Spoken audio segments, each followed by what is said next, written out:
സംസ്ഥാന ഗവൺമെൻറ്റാണ് ഇക്കാര്യത്തിൽ തീരുമാനമെടുക്കുന്നത്. ഈ ഗവൺമെൻറ് നിലപാടെന്താണ്, നയം എന്താണ് ഇക്കാര്യം? ഇതുപോലെ ഒരു ക്രൂരത, ഒരു നന്ദികേട് നിങ്ങൾ കാണിക്കാൻ കൊള്ളാം. നിർഭാഗ്യവശാൽ ചില പ്രശ്നങ്ങൾ ഉണ്ടായിട്ടുണ്ട്.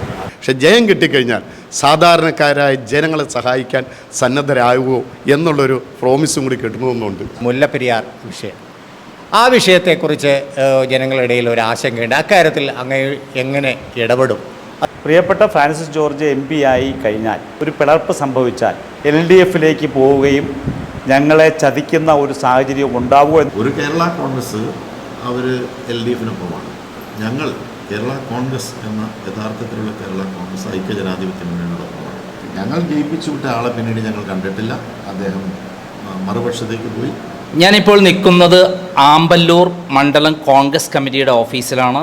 ഇവിടെ അരയങ്കാവിൽ വലിയ ഉത്സവം നടക്കുകയാണ്. അരയങ്കാവ് ഭഗവതി ക്ഷേത്രത്തിലെ ഉത്സവമാണ്. ആയിരക്കണക്കിന് ആളുകളാണ് ഇവിടെ പങ്കെടുത്ത് ഇരിക്കുന്നത്. ഇവിടെ വെച്ചാണ് ഞാനിപ്പോൾ UDF സ്ഥാനാർത്ഥി, കോട്ടയം പാർലമെൻറ്റ് UDF സ്ഥാനാർത്ഥി ഫ്രാൻസിസ് ജോർജിനെ കണ്ടുമുട്ടിയത്. അദ്ദേഹവുമായി അദ്ദേഹത്തിൻ്റെ ഒരു ഇൻ്റർവ്യൂ കിട്ടാൻ വേണ്ടി ഇപ്പോൾ ഓഫീസിൽ വന്നിരിക്കുകയാണ്. നമസ്കാരം. എങ്ങനെയുണ്ട് ഇലക്ഷനിൽ ഇറങ്ങിയ ശേഷം പ്രതികരണമൊക്കെ എങ്ങനെയുണ്ട്? ഇലക്ഷൻ വർക്ക് ആരംഭിച്ചതിന് ശേഷം, അതായത് സ്ഥാനാർത്ഥിത്വം പ്രഖ്യാപിച്ച് അത് UDF അംഗീകരിച്ച് കേരള കോൺഗ്രസ് പാർട്ടിയുടെ പ്രതിനിധിയായി എന്നെ നിയോഗിച്ചതിന് ശേഷം ഞങ്ങൾ നിരന്തരമായി പ്രവർത്തനത്തിലാണ്. ഈ പാർലമെൻറ്റ് മണ്ഡലത്തിലെ 7 അസംബ്ലി നിയോജക മണ്ഡലത്തിലും എല്ലാ സ്ഥലത്തും 1, 2, 3 പ്രാവശ്യമൊക്കെ റൗണ്ടുകൾ പോയിട്ടുണ്ട്. എന്ന് വെച്ചാൽ പൂർത്തിയായിട്ടില്ല. ഇതുവരെയുള്ള പ്രവർത്തനത്തിൽ നിന്ന് മനസ്സിലാക്കാൻ കഴിയുന്നത് ഈ മണ്ഡലത്തിൽ ജനങ്ങളൊരു മാറ്റം ആഗ്രഹിക്കും. കേരളത്തിൽ പൊതുവിലുണ്ട്.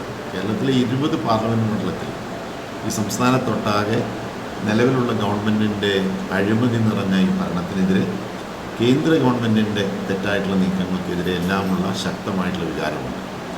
പ്രാദേശികമായി അതുകൊണ്ട് തന്നെ ഒരു മാറ്റം വേണമെന്ന് ജനങ്ങൾ ആഗ്രഹിക്കുന്നു.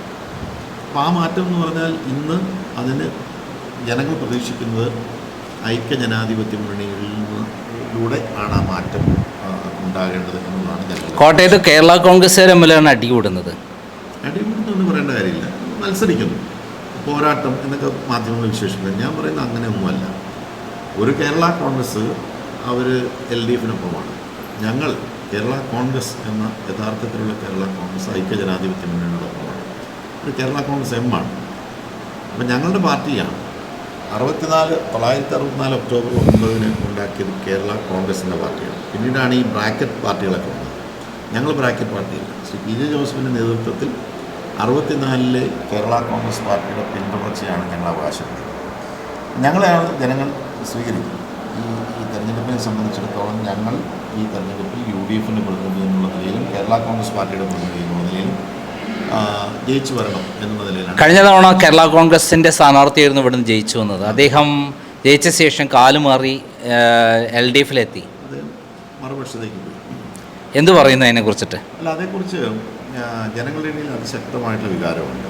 കോൺഗ്രസ് പ്രവർത്തകരുടെ ഇടയിൽ മാത്രമല്ല, നിഷ്പക്ഷരായിട്ടുള്ള ജനങ്ങൾ പോലും. ഇപ്പോൾ തന്നെ ഞാനിപ്പോൾ ഈ ഉത്സവത്തിൻ്റെ ക്ഷേത്രത്തിൻ്റെ പരിസരത്ത് കൂടി നടന്ന് വോട്ടർമാരെ കണ്ടു. പലരും എന്നോട് പറഞ്ഞു, ഞങ്ങൾ ജയിപ്പിച്ചു വിട്ട ആളെ പിന്നീട് ഞങ്ങൾ കണ്ടിട്ടില്ല.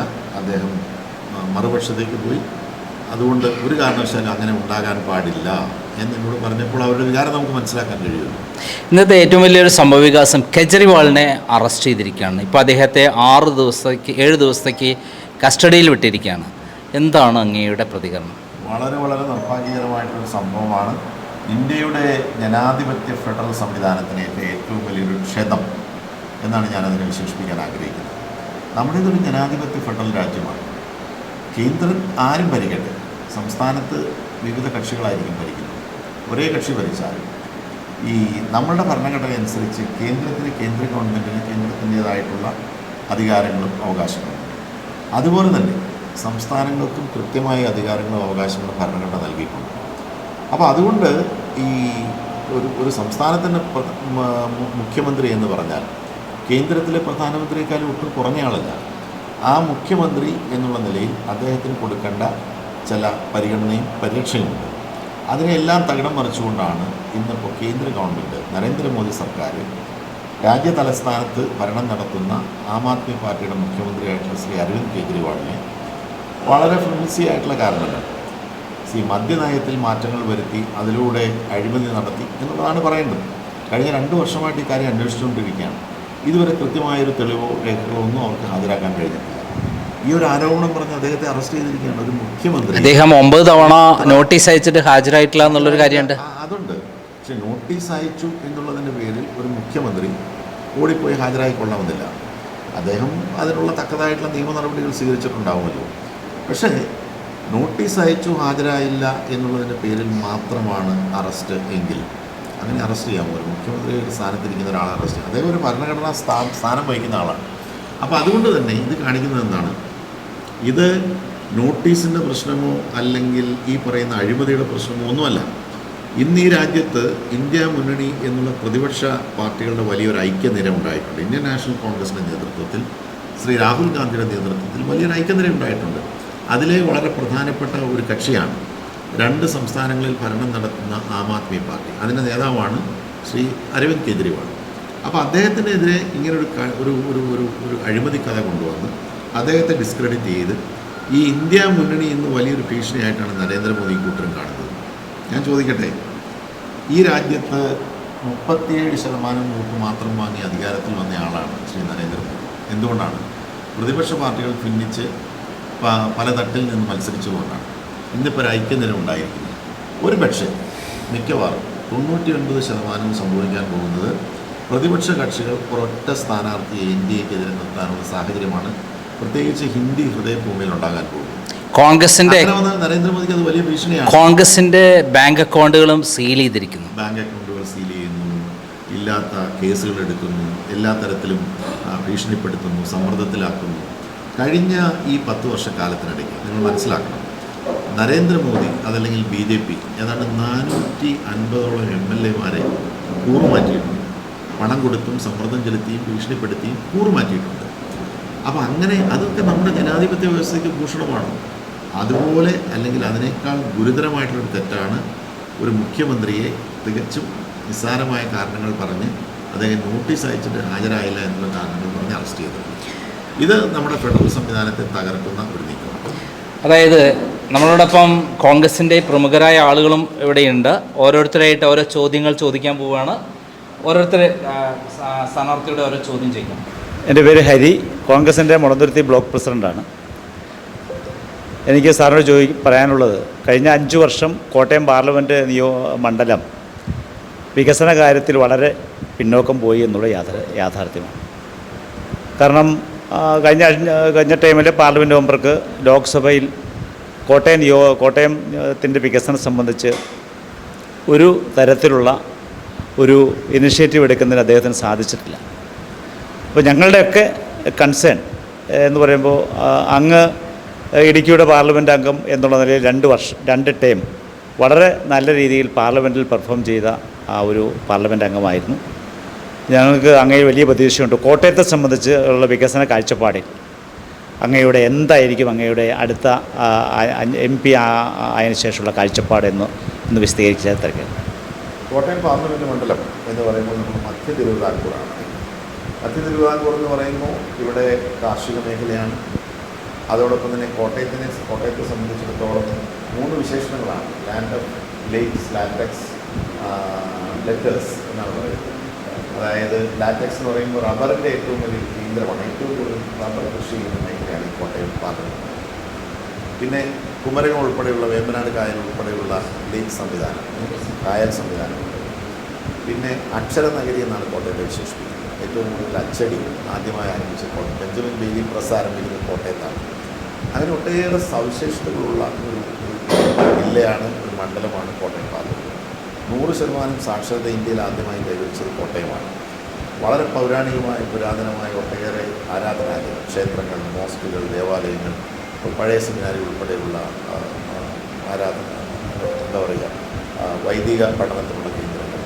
ഇപ്പോൾ വളരെ അറിയപ്പെടുന്ന ചാവറ പിതാവ്, പുണ്യവാനായിട്ടുള്ള ചാവറ പിതാവ് അൽഫോൻസാമ്മ, അതുപോലെ തന്നെ മഹാദേവ ക്ഷേത്രം, അതുപോലെ തന്നെ തളി ക്ഷേത്രം, ഒട്ടേറെ വളരെ പൗരാണികമായിട്ടുള്ള സ്ഥാപനങ്ങളും ആരാധനാലയങ്ങളും എല്ലാമുള്ള കോട്ടയം. അതോടൊപ്പം തന്നെ വലിയൊരു കാർഷിക മേഖല, അപ്പർ കുട്ടനാട് മേഖലയാണ്. നെൽകൃഷിക്ക് വലിയ പ്രാധാന്യമുള്ള മേഖലയാണ്. നാളികേരത്തിന് വലിയ പ്രാധാന്യമുള്ള മേഖലയാണ്. റബ്ബർ കൃഷിയുടെ ഈറ്റില്ലം അപ്പോൾ ഈ പ്രശ്നങ്ങളൊക്കെ, ഈ മേഖലകളൊക്കെ ഇത് വലിയ പ്രതിസന്ധിയാണ്. കാർഷിക മേഖല, റബ്ബറിൻ്റെ പ്രശ്നം പരിഹരിക്കണം. ഈ ഒന്നാം പിണറായി സർക്കാരിൻ്റെ 1ാം വാർഷികത്തിലാണ് ഒരു സിയാൽ മോഡൽ റബ്ബർ കമ്പനി ആരംഭിക്കുന്നത്. വെള്ളൂരിൽ ഈ ന്യൂസ് പ്രിൻറ്റ് ഫാക്ടറി നിന്ന് പോയ സ്ഥലത്താണ് അത് തുടങ്ങാനായിട്ട് പദ്ധതി ഇടുന്നത്. ഇതുവരെ ഒന്നും സംഭവിച്ചിട്ടില്ല. അത് പ്രവൃത്തി പദത്തിൽ കൊണ്ടുവരേണ്ടതായി. നമ്മുടെ റബ്ബർ കർഷകർക്ക് ന്യായമായിട്ടുള്ളൊരു വില അവരുൽപ്പാദിക്കുന്ന റബ്ബറിന് ലഭ്യമാക്കാൻ നടപടികളുമാണ്. നെൽകർഷകരുടെ പ്രശ്നങ്ങൾ പരിഹരിക്കും. ഇപ്പം നെല്ല് സംഭരിച്ചതിന് ശേഷം സർക്കാർ അവർക്ക് പണം കൊടുക്കാത്ത പ്രശ്നമാണ്. ഒരു ബുദ്ധിമുട്ടുമില്ല. ഇത് വളരെ സർക്കാരിന് ഇച്ഛാശക്തി ഉണ്ടെങ്കിൽ നിസ്സാരമായി കൈകാര്യം ചെയ്യാവുന്ന വിഷയമാണ്. കാരണം പണമില്ലാത്തതാണല്ലോ പ്രശ്നം.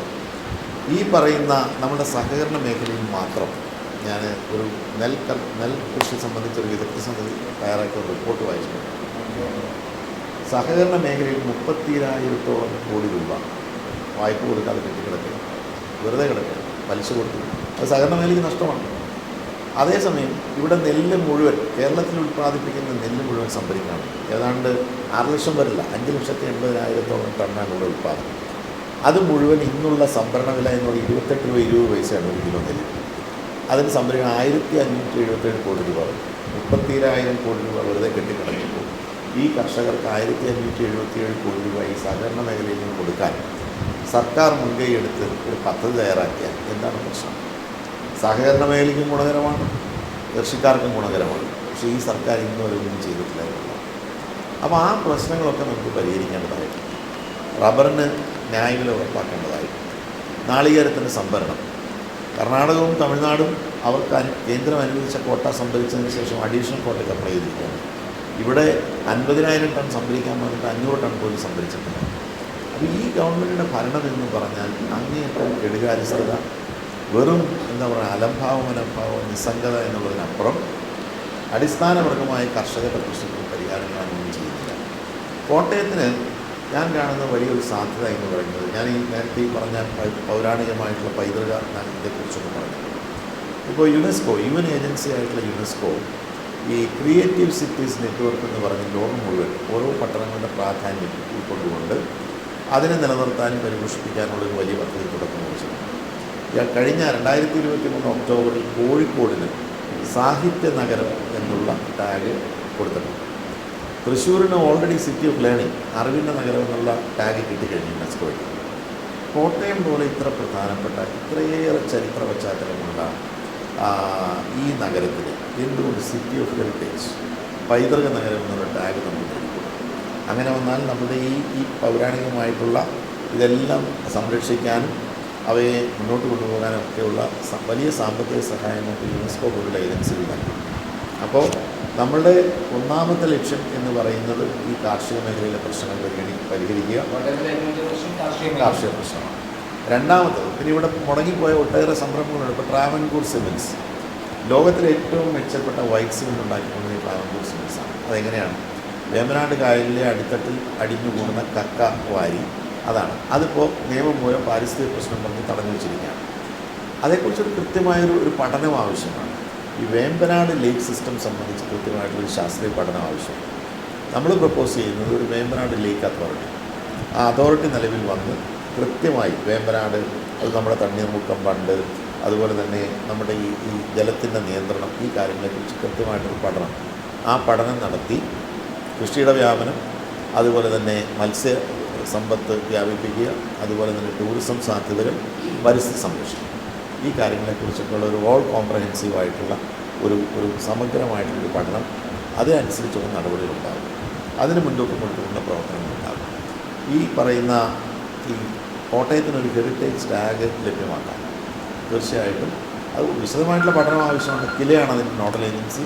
കിലയുടെ സഹകരണത്തോടു കൂടി, നമ്മുടെ അക്കാഡമിക് കമ്മ്യൂണിറ്റിയുടെയൊക്കെ സഹകരണത്തോടു കൂടി അങ്ങനെ ഒരു പഠനം നടത്താനും നമുക്കങ്ങനെ ഒരു ഹെറിറ്റേജ് സിറ്റി എന്നുള്ള ഒരു ടാഗ് നേടിയെടുക്കാനുള്ള പരിശ്രമം ഉണ്ടാകും. ടൂറിസം വലിയ സാധ്യതയുള്ള കാര്യമാണ്. ഇപ്പോൾ കുമരകം എന്ന് പറഞ്ഞാൽ അന്താരാഷ്ട്ര ടൂറിസം മാപ്പിൽ സ്ഥാനം പിടിച്ചിട്ടുള്ള സ്ഥലമാണ്. ഇപ്പോൾ കേരളം പൊതുവേ ടൂറിസത്തിന് ഏറ്റവും പ്രാധാന്യമുള്ള ഒരു കാര്യം പറയുകയാണ്. തേക്കടി, മൂന്നാർ തുടങ്ങിയെല്ലാം. അതുകൊണ്ടാണ് നാഷണൽ ജിയോഗ്രാഫിക് ട്രാവലർ എന്നുള്ള ഈ ടൂറിസം മേഖലയിലെ വലിയ പേരുകേട്ട ഒരു പ്രസിദ്ധീകരണമാണ്. അവരെന്താ പറഞ്ഞത്? ഒരു വ്യക്തി തൻ്റെ ജീവിതത്തിൽ അത്യാവശ്യം കണ്ടിരിക്കേണ്ട 50 സ്ഥലങ്ങൾ, 50 സ്പോട്ടുകൾ ലോകത്തിലെടുത്താൽ അതിലൊന്ന് കേരളമാണെന്നാണ്. അതിലൊന്ന് കേരളമാണ് എങ്കിൽ അവർക്ക് കോട്ടയത്ത് വരാതെ അല്ലെങ്കിൽ ഇടുക്കിയിൽ പോകാതെ ഒരു ടൂറിസ്റ്റ്, അത് ആഭ്യന്തര ടൂറിസ്റ്റോ അല്ലെങ്കിൽ വിദേശ ടൂറിസ്റ്റോ ആയിക്കോട്ടെ, അവർക്ക് തിരിച്ചു പോകാൻ കഴിയുന്നു. അപ്പോൾ അതിനുള്ള പദ്ധതി ഒരു ഒരു ഒരു Travancore Cochin heritage tourism circuit എന്ന് പറയുമ്പോൾ നമുക്ക് എറണാകുളവും ഇടുക്കിയെയും കൂടി ബന്ധപ്പെടുത്തിക്കൊണ്ടുള്ള ഒരു ടൂറിസം സർക്യൂട്ട് നമുക്ക് ഉണ്ടാക്കാനായിട്ട് ഈ കാര്യങ്ങളൊക്കെ നടക്കും. ഇതിനു വേണ്ടിയിട്ടുള്ള പരിശ്രമം ഉണ്ടാകും, ആത്മാർത്ഥമായിട്ടുള്ള പരിശ്രമം ഉണ്ടാകും. ഇതാണ് എനിക്ക് പറയുന്നത്. നമസ്കാരം, എൻ്റെ പേര് KR ജയകുമാർ, UDF പിറവം നിയോജകമണ്ഡലം ചെയർമാനാണ്. എനിക്ക് ചോദിക്കാനുള്ള ഒരു പ്രധാനപ്പെട്ട കാര്യം, കേരളം പതിറ്റാണ്ടുകളായി ആഗ്രഹിക്കുന്നതാണ് all India institute of medical science എന്ന സ്വപ്നം. കേരളത്തിൻ്റെ വികസന രംഗത്ത്, പ്രത്യേകിച്ച് ആരോഗ്യ രംഗത്ത് ബഹുദൂരം മുന്നേറാൻ കഴിയുന്ന ഒരു സ്വപ്ന പദ്ധതിയാണ് എയിംസ്. മാറി മാറി വരുന്ന ഗവൺമെൻറ്റുകൾ, സംസ്ഥാന ഗവൺമെൻറ്റുകളും കേന്ദ്ര ഗവൺമെൻറ്റുകളും ഒക്കെ ആയിട്ട് ഇതിന് ആശയ സംവാദം നടന്നിട്ടുണ്ട്. അവസാനം കഴിഞ്ഞ ഗവൺമെൻറ് എയിംസ് കേരളത്തിന് അനുവദിച്ചു എന്ന് ബഡ്ജറ്റ് പ്രഖ്യാപനമുണ്ടായി. പക്ഷേ കേരളത്തിന് അതിനാവശ്യമായ സ്ഥലം കണ്ടെത്തി കൊടുക്കാൻ കഴിഞ്ഞില്ല. 400 ഏക്കർ സ്ഥലം വേണം. പക്ഷേ ഈ 200 ഏക്കർ സ്ഥലം വേണം. പക്ഷേ അത് കണ്ടെത്തി കൊടുക്കാൻ ഇതുവരെ കഴിഞ്ഞിട്ടില്ല. പക്ഷേ നമ്മുടെ തൊട്ടടുത്ത് ഇപ്പോൾ അക്ഷരനഗരി എന്നറിയപ്പെടുന്ന കോട്ടയവും വ്യവസായ നഗരമായിട്ടുള്ള എറണാകുളവും തമ്മിൽ ബന്ധിപ്പിക്കുന്ന ഒരു വലിയ പ്രാധാന്യമുള്ള ഒരു പാർലമെൻറ്റ് കോൺസ്റ്റിറ്റ്യുവൻസിയാണ് കോട്ടയം. അപ്പോൾ നമ്മുടെ വെള്ളൂരിൽ പണ്ടുണ്ടായിരുന്ന HNL ഫാക്ടറിക്ക് 700 ഏക്കർ സ്ഥലം കിടക്കുകയാണ്. അവിടെ KPPL എന്ന് പറയുന്ന പഴയ HPC അവർ HNL പുനഃസ്ഥാപിച്ച് KPPL എന്ന് പറയുന്ന കമ്പനി തുടങ്ങിയെങ്കിലും ഇതുവരെ ഒരു തൃപ്തികരമായ പ്രവർത്തനം ആരംഭിച്ചിട്ടില്ല. അതിന് ഉള്ള വളരെ ചെറിയ ഒരു 200 ഏക്കർ സ്ഥലം അതിന് മാറ്റിവെച്ചാലും പിന്നീടും 500 ഏക്കർ സ്ഥലം തരിശായി കിടക്കുകയാണ്. പല പദ്ധതികൾ സംസ്ഥാന ഗവൺമെൻറ് പ്രഖ്യാപിക്കുകയാണ്. പക്ഷേ ജനങ്ങൾക്ക് വലിയ നിരാശയുണ്ട്. അവിടെ ഇപ്പോൾ വലിയ വനമായി മാറി ആ പ്രദേശം. അവിടെ ആളുകൾക്ക് താമസിക്കാൻ കഴിഞ്ഞാൽ അതിനെ പോകുന്നില്ല. എല്ലാം കൊണ്ടും റെയിൽവേ സൗകര്യങ്ങളുണ്ട്, യാത്രാ സൗകര്യമുണ്ട്, അന്താരാഷ്ട്ര വിമാനത്താവളം തൊട്ടടുത്ത് ഏതാണ്ട് 30 കിലോമീറ്റർ ചുറ്റളവിൽ അന്താരാഷ്ട്ര വിമാനത്താവളം, Kottayam railway station, Piravam road railway station അടക്കമുള്ള റെയിൽവേ വികസന സാധ്യതകൾ, ദേശീയപാത നിലവാരത്തിലുള്ള റോഡ് തൊട്ടടുത്ത് കൂടി കടന്നു പോകുന്നു. ഇത്രയേറെ സാധ്യതകളുണ്ടായിട്ടും വെള്ളൂരിലെ ഈ 200 ഏക്കർ സ്ഥലം ഏറ്റെടുത്തുകൊണ്ട് എയിംസ് സ്ഥാപിക്കാത്ത സംസ്ഥാന ഗവൺമെൻറ്റിൻ്റെ തികഞ്ഞ കെടുകാര്യസ്ഥയായിട്ടാണ് ജനങ്ങൾ കാണുന്നത്. അപ്പോൾ അത് അങ്ങ് ഈ കേന്ദ്രവുമായി ലിങ്ക് ചെയ്യുന്ന ഏറ്റവും പ്രധാനപ്പെട്ട ആളാണ് ഒരു MP എന്ന് പറയുന്നത്. അപ്പോൾ കഴിഞ്ഞ MPയുടെ ഈ കാലയളവിൽ ഇത്രയും വലിയൊരു ജനകീയ പ്രശ്നം ഉയർത്തി കാണിച്ച് ഞങ്ങളെല്ലാം നിരവധി സമരങ്ങൾ നടത്തി. പക്ഷേ MP അത് പാർലമെൻറ്റിൽ വേണ്ട പോലെ അവതരിപ്പിച്ചില്ല, അത് ശ്രദ്ധ കിട്ടിയില്ല. അപ്പോൾ സംസ്ഥാന ഗവൺമെൻറ് പല വെസ്റ്റഡായ ഇൻഡസ്ട്രി കാര്യത്തിലുണ്ടെന്ന് ഞങ്ങൾ അറിയുന്നു. പക്ഷേ അങ്ങ് MP ആയാൽ ഇത്ര വലിയ സ്വപ്ന പദ്ധതി കേരളം സ്വപ്നം കാണുന്ന ആരോഗ്യരംഗത്ത്, വിദ്യാഭ്യാസ രംഗത്ത്, അതുപോലെ തന്നെ മറ്റ് പൊതുവികസന രംഗത്ത് ഏറെ സാധ്യതകളുണ്ടാക്കുന്ന എയിംസ് വെള്ളൂരിൽ സ്ഥാപിക്കാൻ അങ്ങയുടെ ഒരു മുൻകരുതൽ ഉണ്ടാകുമോ എന്നറിയാൻ ഞങ്ങൾക്ക് താല്പര്യം. തീർച്ചയായിട്ടും ഈ വിഷയം ഞാൻ 10 വർഷം MP ആയിരുന്ന അവസരത്തിൽ ഞങ്ങൾ പൊതുവിൽ കേരളത്തിൻ്റെ ആവശ്യങ്ങൾ പറയുന്നു. ഞങ്ങളുടെ പാർലമെൻറ്റ് മണ്ഡലം വിട്ട് ഉന്നയിച്ചിട്ടുള്ള പ്രധാനപ്പെട്ട ഒരു ആവശ്യമാണ് all India institute of medical സയൻസസിൻ്റെ മാതൃകയിലുള്ള ഒരു മെഡിക്കൽ സ്ഥാപനം കേരളത്തിന് അനുവദിക്കണം. നമ്മളിത് പറഞ്ഞതിന് പ്രധാന കാരണം കേരളം ആരോഗ്യ പരിപാലന രംഗത്ത് കൈവരിച്ചിട്ടുള്ള നേട്ടങ്ങളെ അടിസ്ഥാനപ്പെടുത്തി കേരളത്തിന് ഇത് അർഹതപ്പെട്ടതാണ്. ഇങ്ങനെ ഒരു സ്പെഷ്യലൈസ്ഡ് ഒരു മെഡിക്കൽ കേന്ദ്രം, ട്രീറ്റ്മെൻറ്റ് കേന്ദ്രം കേരളത്തിന് തരണം എന്ന് നിരന്തരമായി ആവശ്യപ്പെട്ടുകൊണ്ടിരുന്നു.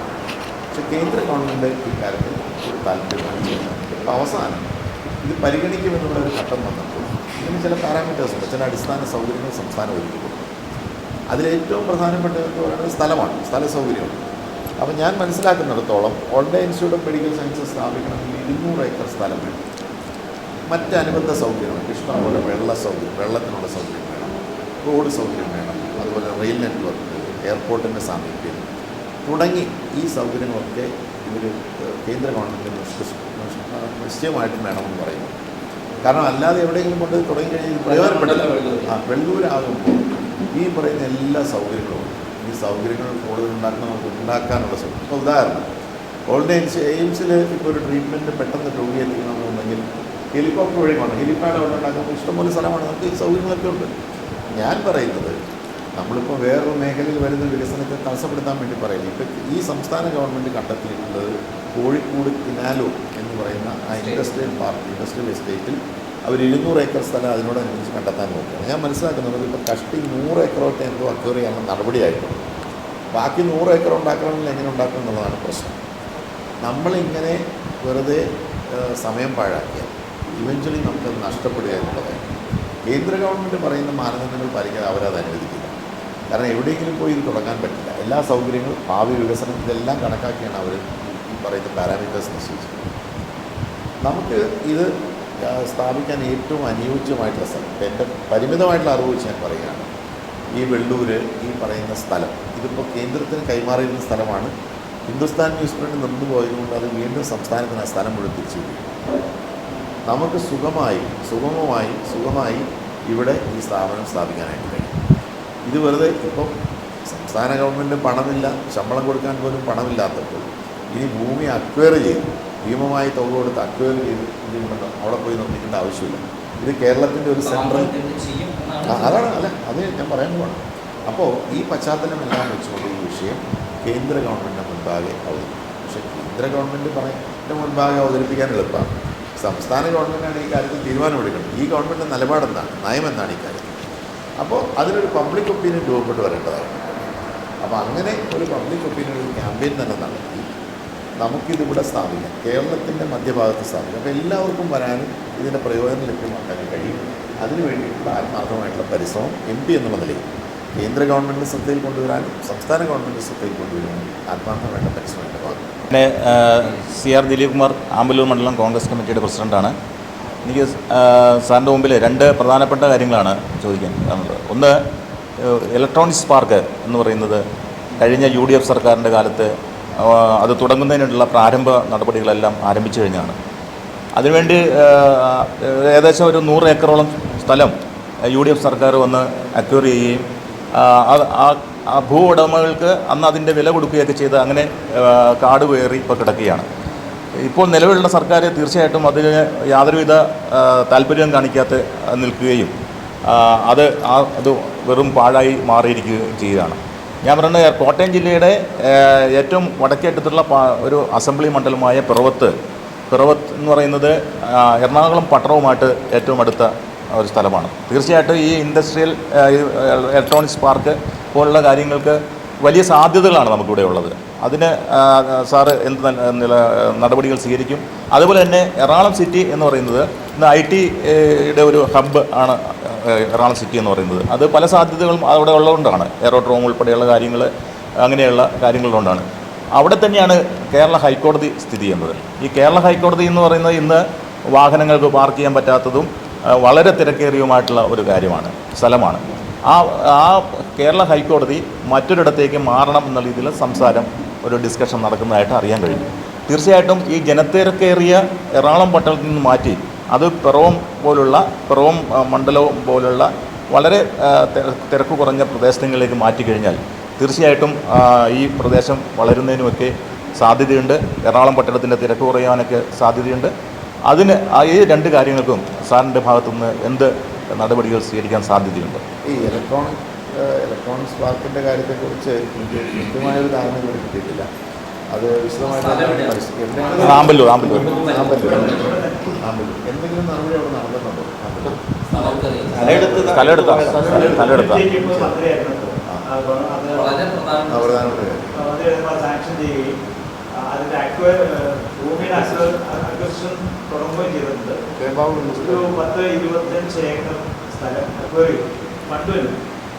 ഇപ്പോൾ ഗവൺമെൻറ് അനുഭവത്തിൻ്റെ മറുപടിയിൽ ഗവൺമെൻറ് പറയുന്നത് ഇത് ഈ തണ്ണീർത്തട സംരക്ഷണത്തിൽപ്പെട്ട സ്ഥലമാണ്, അതുകൊണ്ട് അത് ഏറ്റെടുക്കാൻ കഴിയില്ല. ഇൻ പ്രിൻസിപ്പിൾ ഈ ആമ്പല്ലൂർ ഇലക്ട്രോണിക്സ് പാർക്ക് ഗവൺമെൻറ് ഉപേക്ഷിച്ചിരിക്കുക. നിയമസഭയിൽ കൃത്യമായ മറുപടി ഇപ്പോൾ ഒന്നും പറയുന്നില്ല. പല ചോദ്യങ്ങളും അനൂപ് ജേക്കബ് ചോദിച്ചിട്ട് മറുപടിയില്ല. പക്ഷേ കുറേ സ്ഥലം അന്ന് അനൂപ് ജേക്കബ് മന്ത്രിയായിരുന്നപ്പോൾ ബഡ്ജറ്റിൽ ഉൾപ്പെടുത്തുകയും ഒരു 10-25 ഏക്കറോളം ഭൂമി അക്വയർ ചെയ്യുകയും ചെയ്തു. ഇപ്പോൾ ഗവൺമെൻറ് നിലപാട്, P. രാജീവാണ് വ്യവസായ മന്ത്രി, എറണാകുളം ജില്ലക്കാരനാണ്. അദ്ദേഹം തന്നെ ഈ പദ്ധതിക്ക് വിഘാതം സൃഷ്ടിച്ചുകൊണ്ട് ഇവിടെ മുമ്പോട്ട് നയിക്കുകയാണ്. ഇവിടുത്തെ ലോക്കൽ CPM-നെ സംബന്ധിച്ചിടത്തോളം അവർ MLA-ക്കെതിരെ സമരപരിപാടികളുമായിട്ട് വിവിധ ഘട്ടങ്ങളിൽ വരികയാണ്. പക്ഷേ P. രാജീവാണ് യഥാർത്ഥത്തിൽ ഈ പദ്ധതി അട്ടിമറിക്കാൻ ശ്രമിച്ചുകൊണ്ടിരിക്കുന്നത്. അത് ഗവൺമെൻറ് അത് നല്ല പദ്ധതിയാണ്, വലിയ സാധ്യതയുള്ളതാണ്. ഇലക്ട്രോണിക്സിൽ നമുക്കറിയാമല്ലോ, കേരളത്തിലാണ് ടെലിഫോണാണ് ആദ്യം ഇന്ത്യയിൽ തന്നെ, രാജ്യത്ത് തന്നെ ഈ ഇലക്ട്രോണിക്സ് മേഖലയിൽ വലിയൊരു പുതുമ നടത്തിയത്. പക്ഷേ അതിനുശേഷം നമ്മൾ കണ്ടത് എന്താണ്? നമ്മൾ വളരെ പിന്നിലേക്ക് പോയി. കർണാടകയും തമിഴ്നാടും ഒക്കെ ആ രംഗത്ത് വലിയ നേട്ടങ്ങളുണ്ടാക്കി. അപ്പോൾ കേരളത്തിൻ്റെ ഒരു വലിയ പ്രശ്നം ഇതാണ്, നമ്മളിങ്ങനെ ഒരു ആരംഭശൂരത്വം കാണിക്കുന്നു, അതിനുശേഷം ഈ കാര്യത്തിലൊക്കെ വളരെ തികഞ്ഞ അലംഭാവം നമ്മൾ കാണിക്കുന്നു. കേന്ദ്രത്തിൽ നിന്ന് നമുക്ക് ലഭിക്കാനുള്ള ഈ പറയുന്ന സാമ്പത്തികമാണെങ്കിലും മറ്റ് ആനുകൂല്യങ്ങളാണെങ്കിലും എല്ലാ കാര്യങ്ങളിലും നമുക്ക് കൃത്യമായിട്ടുള്ള ഒരു ഫോളോ, കൃത്യമായിട്ടുള്ള നടപടികൾ പരിപാലിക്കുക തുടങ്ങിയ കാര്യത്തിൽ നമുക്ക് വളരെ അലംഭാവം കാണിക്കുന്നുണ്ട്. നമുക്കിത് നേരിട്ട് അനുഭവമുള്ളതാണ്. കേരളത്തിന് അനുവദിക്കാൻ കേന്ദ്ര ഗവൺമെൻറ് എപ്പോഴും പറയുന്നൊരു കാര്യം, കേരളത്തിന് ഒരു പദ്ധതിക്ക് ഫണ്ട് അനുവദിച്ചാൽ കേന്ദ്രം അനുവദിക്കുന്ന ഗഡുക്കളായിട്ടാണ്. ഒന്നാമത്തെ ഗഡു അനുവദിച്ചാൽ അത് ചെലവഴിച്ച് അത് ഓഡിറ്റ് ചെയ്ത് അതിൻ്റെ എക്സ്പെൻഡിച്ചറാക്കി അതിൻ്റെ കണക്ക് കേന്ദ്രത്തിൽ കൊടുത്തു കഴിഞ്ഞാൽ അടുത്ത രണ്ടാമത്തെ അലോട്ട്മെൻറ്റ് വരും. പക്ഷെ നമ്മളിത് ചെയ്യാറില്ല. ഒന്നാമത്തെ അലോട്ട്മെൻറ്റിനപ്പുറം മിക്കപ്പോഴും നമ്മുടെ കാര്യങ്ങൾ മുന്നോട്ട് പോകുന്നില്ല. ഇപ്പോൾ നെല്ല് സംഭരണത്തിന് എന്തുകൊണ്ടാണ് പണം കിട്ടാതെ പോകുന്നത്? കൃത്യമായി സംഭരിച്ചത് കൃത്യമായി അതിൻ്റെ കണക്ക് കൃത്യമായി ഓഡിറ്റ് ചെയ്ത് ഏജിയുടെ സർട്ടിഫിക്കറ്റോട് കൂടി കേന്ദ്ര ഗവൺമെൻറ് കൊടുത്താൽ പണം വരും. അതുപോലെ തന്നെ ഇപ്പോൾ ഈ സംസ്ഥാന ഗവൺമെൻറ് ഇപ്പോൾ കേന്ദ്രം അനുവദിക്കുന്നില്ല എന്ന് പറയുന്നതിനകത്ത് വരുന്ന വലിയൊരു പ്രശ്നം ഇതാണ്. ഈ കാര്യങ്ങളൊന്നും കൃത്യമായി നമ്മൾ തിരിച്ച് കേന്ദ്രത്തിലേക്ക് അറിയിക്കുന്നില്ല എന്നതാണ്. അപ്പോൾ ഈ ഇലക്ട്രോണിക്സ് മാർക്കിൻ്റെ കാര്യത്തിൽ എന്താണ് ചെയ്യാൻ കഴിയുക എന്നുള്ളത് വിശദമായിട്ടൊന്ന് പഠിക്കേണ്ടതായിട്ടുണ്ട്. പ്രധാനപ്പെട്ട കാര്യമാണ്. എന്നോട് പലരും IT പാർക്ക് തുടങ്ങുന്നതിനെക്കുറിച്ച് പറഞ്ഞു. ഇപ്പോൾ നമുക്കിവിടെ ഇപ്പം ഈ പറയുന്ന സംരംഭങ്ങളൊക്കെ എറണാകുളത്തുണ്ടല്ലോ, അതുപോലെ എന്തുകൊണ്ടായിക്കൂടാ? ഇപ്പോൾ വെള്ളൂരിലെ സ്ഥലസൗകര്യം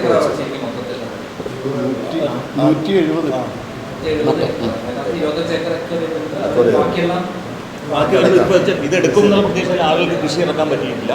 അത് കാട് കയറി വലിയ വനം പോലെ ശരിക്കും പാടമായിരുന്നു.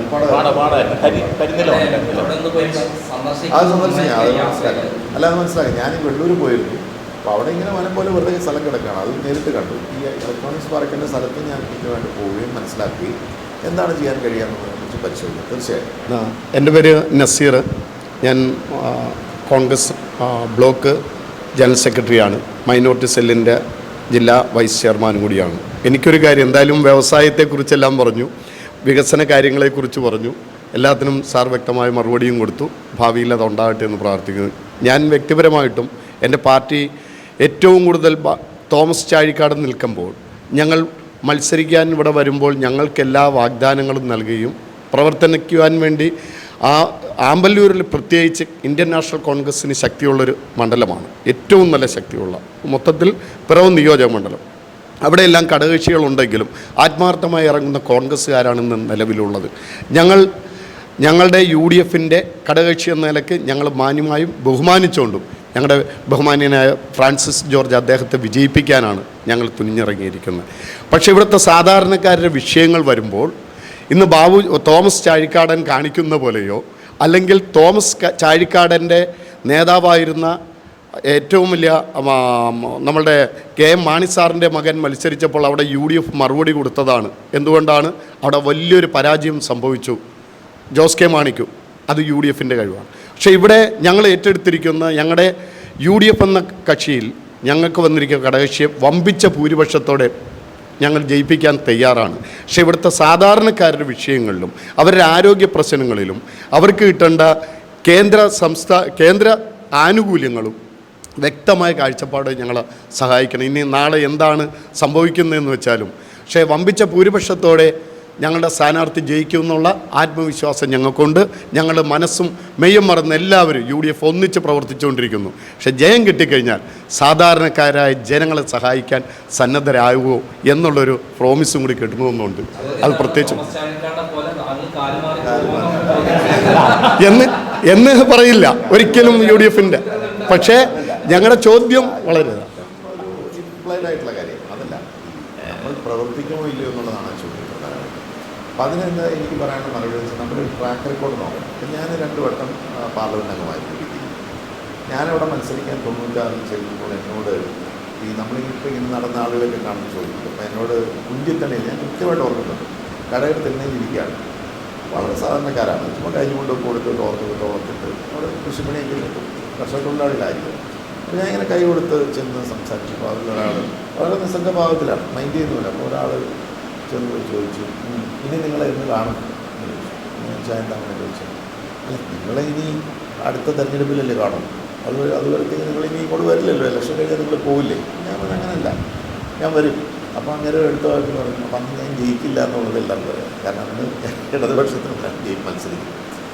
ഇടുക്കി എന്ന് പറഞ്ഞാൽ നമുക്ക് യു.ഡി.എഫിൻ്റെ ഒരു കോട്ടയാണ്. ഒന്നാം UPA ഗവൺമെൻറ് കാലത്ത് ശ്രീ PM സെയ്ദ് അദ്ദേഹമാണ് ആയിരുന്നു എനർജി ഊർജ്ജമന്ത്രി. അദ്ദേഹം കൊണ്ടുവന്ന പദ്ധതിയാണ്. കേരളത്തിൽ മാത്രം അത് നടപ്പിലായില്ല. കാരണം ഈ കേന്ദ്ര മാനദണ്ഡങ്ങളനുസരിച്ച് ഇവിടെ നടപ്പിലാക്കാൻ ബുദ്ധിമുട്ടായിരുന്നു. പക്ഷെ ഞാനത് ആർഗ്യൂ ചെയ്ത് ഞാൻ പറഞ്ഞു ഇടുക്കിയിലെ ജനങ്ങളാണ് ഏറ്റവും കൂടുതൽ ഈ വൈദ്യുതിക്ക് വേണ്ടി ത്യാഗം സഹിച്ചിട്ടുള്ളത് കേരളത്തിൽ. പക്ഷേ ഇന്നും ഇടുക്കിയിൽ വൈദ്യുതി എത്താത്ത സ്ഥലങ്ങളുണ്ട്. ഉൽപ്പാദിപ്പിക്കുന്നവരാണ് അവരുടെ തലയ്ക്ക് മുകളിലൂടെ വൈദ്യുതി പുറത്തേക്ക് പോവുകയാണ്. പക്ഷെ ഞാൻ പല സ്ഥലങ്ങളിൽ നിന്നൊക്കെ വൈദ്യുതി ഇല്ല. ഈ പദ്ധതിക്ക് വേണ്ടി മാറ്റി പാർപ്പിച്ചിട്ടുള്ള സ്ഥലങ്ങളിൽ വൈദ്യുതി ഇല്ല അവർക്ക്. അവർ മണ്ണെണ്ണ വിളക്ക് മെഴുകുതി കത്തിച്ചിട്ടാണ് പിള്ളേർ പഠിക്കുന്നത്. ഞാൻ പറഞ്ഞു ഇതെന്താ രീതിയാണ് ഈ പദ്ധതിക്ക് വേണ്ടി പണിയാന്നുള്ളത്. അവിടെ സെറ്റായി പദ്ധതിക്ക് വേണ്ടി സ്ഥലം ഒഴിഞ്ഞു കൊടുത്തവർ അവർക്ക് വൈദ്യുതി കിട്ടുന്നില്ല എന്ന് പറഞ്ഞാൽ എങ്ങനെ ന്യായീകരിക്കാൻ കഴിയും? ഞാനെന്നാൽ സുശീൽ കുമാർ ഷിൻഡെ മഹാരാഷ്ട്രയിൽ നിന്നുള്ള മന്ത്രി ശ്രീ സാഹിബ് മരിച്ചു കഴിഞ്ഞാൽ അദ്ദേഹമാണ് മുഖ്യമന്ത്രിയായത്. ഞാൻ അദ്ദേഹത്തെ കണ്ട് ഈ കാര്യങ്ങൾ പറയുമ്പോഴാണ് അദ്ദേഹം പറഞ്ഞു മാനദണ്ഡങ്ങളിൽ ഇളവ് അനുവദിച്ചു ഈ രാജീവ് ഗാന്ധി ഗ്രാമീണ വൈദ്യുതി ഇടുക്കി നടപ്പിലാക്കാൻ പറഞ്ഞു. അങ്ങനെ നടപ്പിലാക്കി. ഒട്ടേറെ ഗ്രാമീണ മേഖല വൈദ്യുതി എത്താൻ വൈദ്യുതി എന്നാണ് ഞാൻ പറയുന്നത്. അത് മാത്രമല്ല നിങ്ങളത് മനസ്സിലാക്കും. കേന്ദ്രീയ വിദ്യാലയം HNL പോലെ കേന്ദ്ര പൊതുമേഖലാ സ്ഥാപനങ്ങളെടുത്ത് മാത്രമേ കേന്ദ്രീയ വിദ്യാലയം അനുവദിക്കൂ. പക്ഷേ ഇടുക്കിയിൽ ഒരു പൊതുമേഖലാ സ്ഥാപനമുണ്ട്. ഞാൻ ഇടുക്കിയിൽ ഒരു കേന്ദ്രീയ വിദ്യാലയം കൊണ്ടുവന്ന് അനുവദിച്ച് അവിടെ നിർമ്മാണം പൂർത്തിയായി കെട്ടിടം പണി നിങ്ങൾക്ക് ആർക്കും വേണം പോയി കാണാം. മനോഹരമായ സ്കൂൾ അവിടെ കുട്ടികൾ പഠിക്കുന്നു. അതുപോലെ തന്നെ ഇടുക്കി ഉദ്യാന പദ്ധതി ഇടുക്കി അർച്ചന ഒന്നുമാർ കണ്ടിട്ടുണ്ടല്ലോ. ചെറുതോണി മുതൽ ഇടുക്കി കൂടുതൽ കാട് പിടിച്ച് കിടക്കുകയാണ്. അവിടെ മലമ്പുഴ പോലെ ഒരു ഗാർഡൻ ഉണ്ടാക്കുന്നത് വെച്ചാൽ ടൂറിസം വലിയ തോതിൽ വികസിക്കും. ഇടുക്കി ഉദ്യാന പദ്ധതി കൊണ്ടു. അതിൻ്റെ ഫസ്റ്റ് ഫേസ് 25 കോടി രൂപ ഞാൻ അംബിക സോണിയെ കൊണ്ട് അനുവദിപ്പിച്ച് അതിൻ്റെ തുടക്കം തുടങ്ങി. പക്ഷെ അത് കഴിഞ്ഞ് മുന്നോട്ട് പോയിട്ടില്ല. പിന്നീട് വന്നവരെ ശ്രദ്ധിച്ചിട്ടില്ല. അങ്ങനെ എത്രയോ കാര്യങ്ങൾ. ഇടുക്കിയിൽ പാസ്പോർട്ട് സേവാ കേന്ദ്രം ഇടുക്കിക്കാർ എറണാകുളത്തിനുമായിരുന്നു പാസ്പോർട്ട്. അവിടെ സേവാ കേന്ദ്രം തുടങ്ങി. ഇടുക്കിയിൽ സ്വാധാർഹം എന്ന് പറയും. ഈ ഉപേക്ഷിക്കപ്പെട്ട വനിതകൾ പെൺകുട്ടികൾ അവരെയൊക്കെ സംരക്ഷിക്കാനുള്ള കേന്ദ്ര പദ്ധതി അത് തുടങ്ങി. അങ്ങനെ ഞാൻ പറഞ്ഞല്ലോ ചെയ്യാവുന്ന മുഴുവൻ കാര്യങ്ങൾ ഇടുക്കി പ്രധാനമന്ത്രിയുടെ എന്താ പറയുക അതല്ല ഈ ഗ്രാമീണ റോഡ് പദ്ധതിയിലെ മുഴുവൻ റോഡുകളും ഏറ്റെടുത്ത് പൂർത്തിയാക്കി. MP ഫണ്ട് 100% MP ഫണ്ട് ചിലവഴിച്ച ആളാണ്. ഇവിടെ ഇപ്പോൾ 100% ചിലവഴിച്ചു എന്നാണ് പറയുന്നത്. അതുപോലെ ഞാനിരുന്ന കാലത്ത് 100% MP ഫണ്ട് ചിലവഴിച്ചിട്ടുണ്ട്. എല്ലാ സ്കൂളുകൾക്കും കമ്പ്യൂട്ടർ ലാബുകൾ. അന്ന് കമ്പ്യൂട്ടർ ഇതുപോലെ വ്യാപകമല്ല. എല്ലാ സ്കൂളുകൾക്കും കമ്പ്യൂട്ടർ ലാബുകൾ, അംഗൻവാടിക്ക് കെട്ടിടങ്ങൾ, ഗ്രാമീണ ലൈബ്രറിക്ക് കെട്ടിടങ്ങൾ. ഞാൻ ഫോക്കസ് ചെയ്തിരുന്ന മേഖലകളാണ് അതൊക്കെ സാധാരണക്കാർക്ക് പ്രയോജനം ചെയ്യുന്ന കാര്യങ്ങളാണ്. അപ്പോൾ ഈ ചോദ്യം ഇതാണ്, എങ്ങനെ അവിടെ പ്രവർത്തിച്ചോ അതുപോലെ അതിനേക്കാൾ കൂടുതലോ കോട്ടയം പാർലമെന്റ് ജോസ് കെ മാണിയെ കാണാൻ പോയില്ലെങ്കിൽ കാണാൻ പറ്റില്ല. അതേപോലെ എന്നെ കാണാൻ പോയാൽ കാണാൻ പറ്റില്ല. അതേപോലെ ആയിരിക്കുമ്പോൾ താങ്കൾ എന്നതാണ്. അല്ലാതെ നമുക്ക് നേരിട്ട് അറിയാം. ജോർജിന്റെ മകൻ അതുകൊണ്ട് മാത്രമല്ല ജോർജിന്റെ മകൻ ഏറ്റവും എളിമയുള്ള ഒരാളാണെന്ന് വെച്ചാൽ നമ്മൾ മനസ്സിലാക്കേണ്ടത്, നിങ്ങൾ കോട്ടയം പാർലമെന്റ് മണ്ഡലത്തിലെ ആർക്കും ഇടുക്കി ജില്ലയിലെ ആരോട് വേണമെങ്കിലും ചോദിക്കണം. കക്ഷി രാഷ്ട്രീയത്തിന് അധികമായി ആരോട് വേണമെങ്കിലും താമസം മാറ്റുമോ? ഞാൻ മാറ്റും. ഞാനിവിടെ താമസിക്കും. ജനങ്ങളോടൊപ്പം നിൽക്കും. അത് തന്നെയാണ്. എൻ്റെ പേര് ഹമീദ് കുട്ടി. ഞാൻ ഒരു കോൺഗ്രസിൻ്റെ ഒരു പ്രവർത്തകനാണ്. എനിക്ക് ഒരു പ്രാദേശികമായ വിഷയമാണ് പറയാൻ. ഈ പഞ്ചായത്തിൽ അതായത് ആമ്പല്ലൂർ എടക്കാട്ടുവയൽ പഞ്ചായത്തുമായി ബന്ധിപ്പിക്കുന്ന ഒരു സ്ഥലത്ത് കാഞ്ഞിരപുറ്റം റെയിൽവേ സ്റ്റേഷൻ എന്ന് പറഞ്ഞൊരു സ്ഥാപനമുണ്ട്. നമ്മുടെ ഈ പ്രദേശത്തെ, അതായത് ഈ നിയോജകമണ്ഡലത്തിൽ തന്നെ എടക്കാട്ടുവയൽ, ആമ്പല്ലൂർ, അതുപോലെ തന്നെ ആലപ്പുഴ ജില്ലയിലെ പെരുമ്പളം, അതുപോലെ തന്നെ കോട്ടയം ജില്ലയിലെ ചെമ്പ് എന്നീ പഞ്ചായത്തുകളിലെ ജനങ്ങൾ ദീർഘദൂര യാത്രക്കാരായ ആളുകൾ ഏറ്റവും കൂടുതൽ ഉപയോഗിക്കുന്നത് ട്രെയിൻ യാത്ര.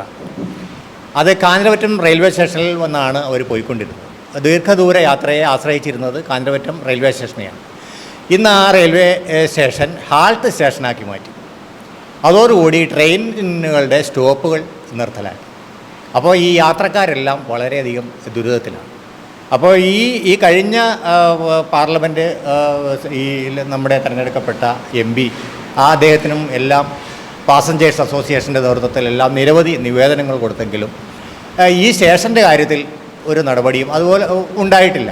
അതുപോലെ തന്നെ തൊട്ടടുത്ത വെള്ളൂരും കോട്ടയത്തും എല്ലാം റെയിൽവേയുടെ വികസനങ്ങൾ നടന്നിട്ടുണ്ടെങ്കിലും കാഞ്ഞിരപുറ്റം സ്റ്റേഷനെന്നും ദീർഘനാളായി, അതായത് വർഷങ്ങളായിട്ട് അവഗണന നേരിട്ടുകൊണ്ടിരിക്കുകയാണ്. ഈ കാര്യത്തിൽ അങ്ങയുടെ ശ്രദ്ധ ഉണ്ടാകും. അതുപോലെ തന്നെ ഇപ്പോൾ പ്രധാനമായിട്ട് ജനങ്ങളുടെ ഇടയിൽ ഒരു ആശങ്കയുള്ള മുല്ലപ്പെരിയാർ വിഷയം. ആ വിഷയത്തെക്കുറിച്ച് ജനങ്ങളുടെ ഇടയിൽ ഒരു ആശങ്കയുണ്ട്. അക്കാര്യത്തിൽ അങ്ങ് എങ്ങനെ ഇടപെടും? അതിനെക്കുറിച്ച് ഞങ്ങൾക്കൊന്ന് അറിഞ്ഞാൽ കൊള്ളാം. അതുപോലെ തന്നെ ഇന്ന് ജീവന് ഭീഷണിയായിട്ടുള്ള കാട്ടുമൃഗങ്ങളുടെ ഒരു ഭീഷണി, അത് ജനങ്ങളുടെ ഇടയിൽ വലിയ ഒരു ആശങ്ക ഉണ്ടാക്കിയിട്ടുണ്ട്. നമ്മുടെ ഈ കേരളത്തെ തന്നെ നടുക്കിയ ഒട്ടേറെ മൃഗങ്ങളുടെ ശല്യത്താൽ, ഉപദ്രവത്താൽ മരണപ്പെട്ട നിരവധി ജീവനുകൾ പൊലിഞ്ഞ ഒരു സംഭവം ഉണ്ടായിട്ടുണ്ട്. അക്കാര്യത്തിൽ അങ്ങയുടെ ശ്രദ്ധ ഉണ്ടാകുമോ? അതുപോലെ തന്നെ റബ്ബറിൻ്റെ തറവില നിശ്ചയിക്കുന്ന കാര്യത്തിൽ അങ്ങ് പാർലമെൻറ്റിൽ അങ്ങയുടെ ഒരു ശ്രദ്ധ പതിപ്പിക്കുമോ? ഈ കാര്യങ്ങളിലെല്ലാം ഒരു മറുപടി ആവശ്യം. റെയിൽവേയുടെ കാര്യത്തിൽ ഇടുക്കിയിൽ റെയിൽവേ ആയിട്ട് യാതൊരു ബന്ധമുണ്ടായിരുന്നു. ഞാൻ നിരന്തരമായി ആവശ്യപ്പെട്ടിരുന്നൊരു കാര്യമാണ് ഇടുക്കി ജില്ലയെ റെയിൽവേ മാപ്പുമായി ഒന്ന് ബന്ധിപ്പിക്കണം. നമ്മൾ അങ്കമാലി ശബരിയൊക്കെ നോക്കിയിട്ട് അതൊന്നും വെറുതെ കിട്ടിയില്ല. അപ്പോൾ ഞാൻ കൊണ്ടുവന്നൊരു പ്രപ്പോസലാണ് നമ്മൾ താഴെ ലോവർ ക്യാമ്പ് അറിയാമല്ലോ, കുമളിക്ക് താഴെ. അപ്പോൾ തമിഴ്നാട്ടിലെ ലോവർ ക്യാമ്പിലേക്ക് ആ റെയിൽവേ ലൈൻ എക്സ്റ്റെൻഡ് ചെയ്താൽ, അവിടുത്തെ റെയിൽവേ ലൈൻ എക്സ്റ്റെൻഡ് ചെയ്താൽ ഇടുക്കിക്കാർക്ക് ഏറ്റവും അടുത്ത് 5-6 കിലോമീറ്റർ കൊണ്ട് റെയിൽവേ സ്റ്റേഷനിൽ എത്താനായിട്ട് നമ്മളിവിടെ ദൂരെ എറണാകുളത്ത് 4 കിലോമീറ്റർ വരെയും ധരിക്കുന്നു. അപ്പോൾ അങ്ങനെ ഒന്ന് റെയിൽവേയുമായിട്ട് ബന്ധിപ്പിക്കാനുള്ള ഒരു ശ്രമം നടത്തിയിരുന്നു. അത് വർഷങ്ങളെടുത്ത് എന്നാലും ഇപ്പോൾ അത് യാഥാർത്ഥ്യമായിട്ടുണ്ട്. ലോവർ ക്യാമ്പ് വഴി റെയിൽ നെറ്റ്വർക്ക് ആയിട്ടുണ്ട്. ഈ കാഞ്ഞിരമറ്റ സ്റ്റേഷൻ്റെ സ്ഥിതി എന്താണെന്ന് എനിക്കറിയാം. കാഞ്ഞിരമറ്റത്ത് എന്തുകൊണ്ടാണ് ഒരു സ്റ്റേഷൻ തുടങ്ങിയതെന്ന് നിന്നുകൊണ്ട് അപ്പോൾ അവിടെ ഞാൻ മനസ്സിലാക്കുന്നത് ഈ കാഞ്ഞിരമറ്റം ജുമാ മസ്ജിദുമായി ബന്ധപ്പെട്ടുകൊണ്ടുള്ള പെരുന്നാൾ വരുമ്പോൾ മാത്രമാണ് ട്രെയിൻ നിർത്തുന്നുണ്ടായിരുന്നു. എനിക്കറിയില്ല, ലോക്കൽ ട്രെയിൻ മാത്രമല്ല. അപ്പോൾ അതെന്താണെന്നുള്ളത് മനസ്സിലാക്കട്ടെ. എന്നാൽ ഈ വിഷയം കേന്ദ്രഗവൺമെൻറ് റെയിൽവേ വിഭാഗത്തിന് മുന്നിൽ കൊണ്ടുവരികയും നമുക്കത് പൊതുവെ പറയുന്നൊരു പ്രശ്നം, ഞാൻ ഈ റെയിൽവേ വിഷയം പറയുന്നത്, നമ്മൾ റെയിൽവേ ബജറ്റിൻ്റെ ചർച്ചയിൽ പറയുന്നത് വെച്ചാൽ കേരളത്തിൽ ഒരു സ്പീഡ് ട്രെയിൻ ഓടിക്കാൻ ബുദ്ധിമുട്ടാണ്. അതിനൊരു മമതാ ബാനർജിക്കായിട്ട് ഞങ്ങൾ വഴക്കുണ്ടാക്കിയിട്ടില്ല. അവർ പറയുന്നത് റെയിൽവേ ഉദ്യോഗസ്ഥന്മാർ പറയുന്നത് നമുക്ക് ഇഷ്ടംപോലെ സ്റ്റോപ്പുകളാണ്.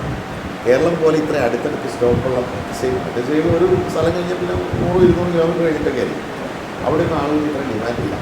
അതുകൊണ്ട് കൂടുതൽ ആളുകൾ ട്രെയിനിൽ യാത്ര ചെയ്യുന്നു, അതിന് സൗകര്യമായിട്ട് ഇറങ്ങണം കയറണം, അതിന് വേണ്ടിയിട്ടാണ് സ്റ്റോപ്പ്. പക്ഷെ അങ്ങനെ വരുമ്പോൾ കുഴപ്പം, സ്പീഡിൽ ട്രെയിനുകൾ ഓടിക്കാൻ പറ്റില്ല. ഒരു ട്രെയിൻ സ്റ്റോപ്പ് ചെയ്യണമെന്നുണ്ടെങ്കിൽ ഒരു 10-15 മിനിറ്റ് മുമ്പ് തന്നെ ബ്രേക്ക് അപ്പ് ചെയ്ത് സ്ലോ ആകും.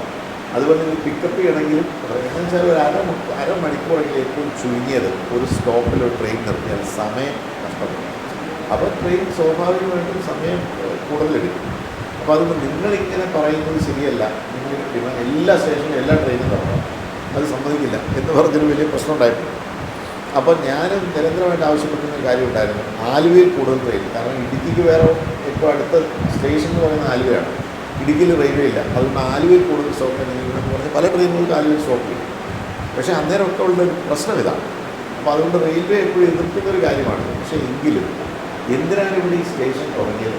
എനിക്ക് തോന്നുന്നു വെള്ളൂരുമായിട്ട് കണക്റ്റഡ് ആയിട്ടാണ്.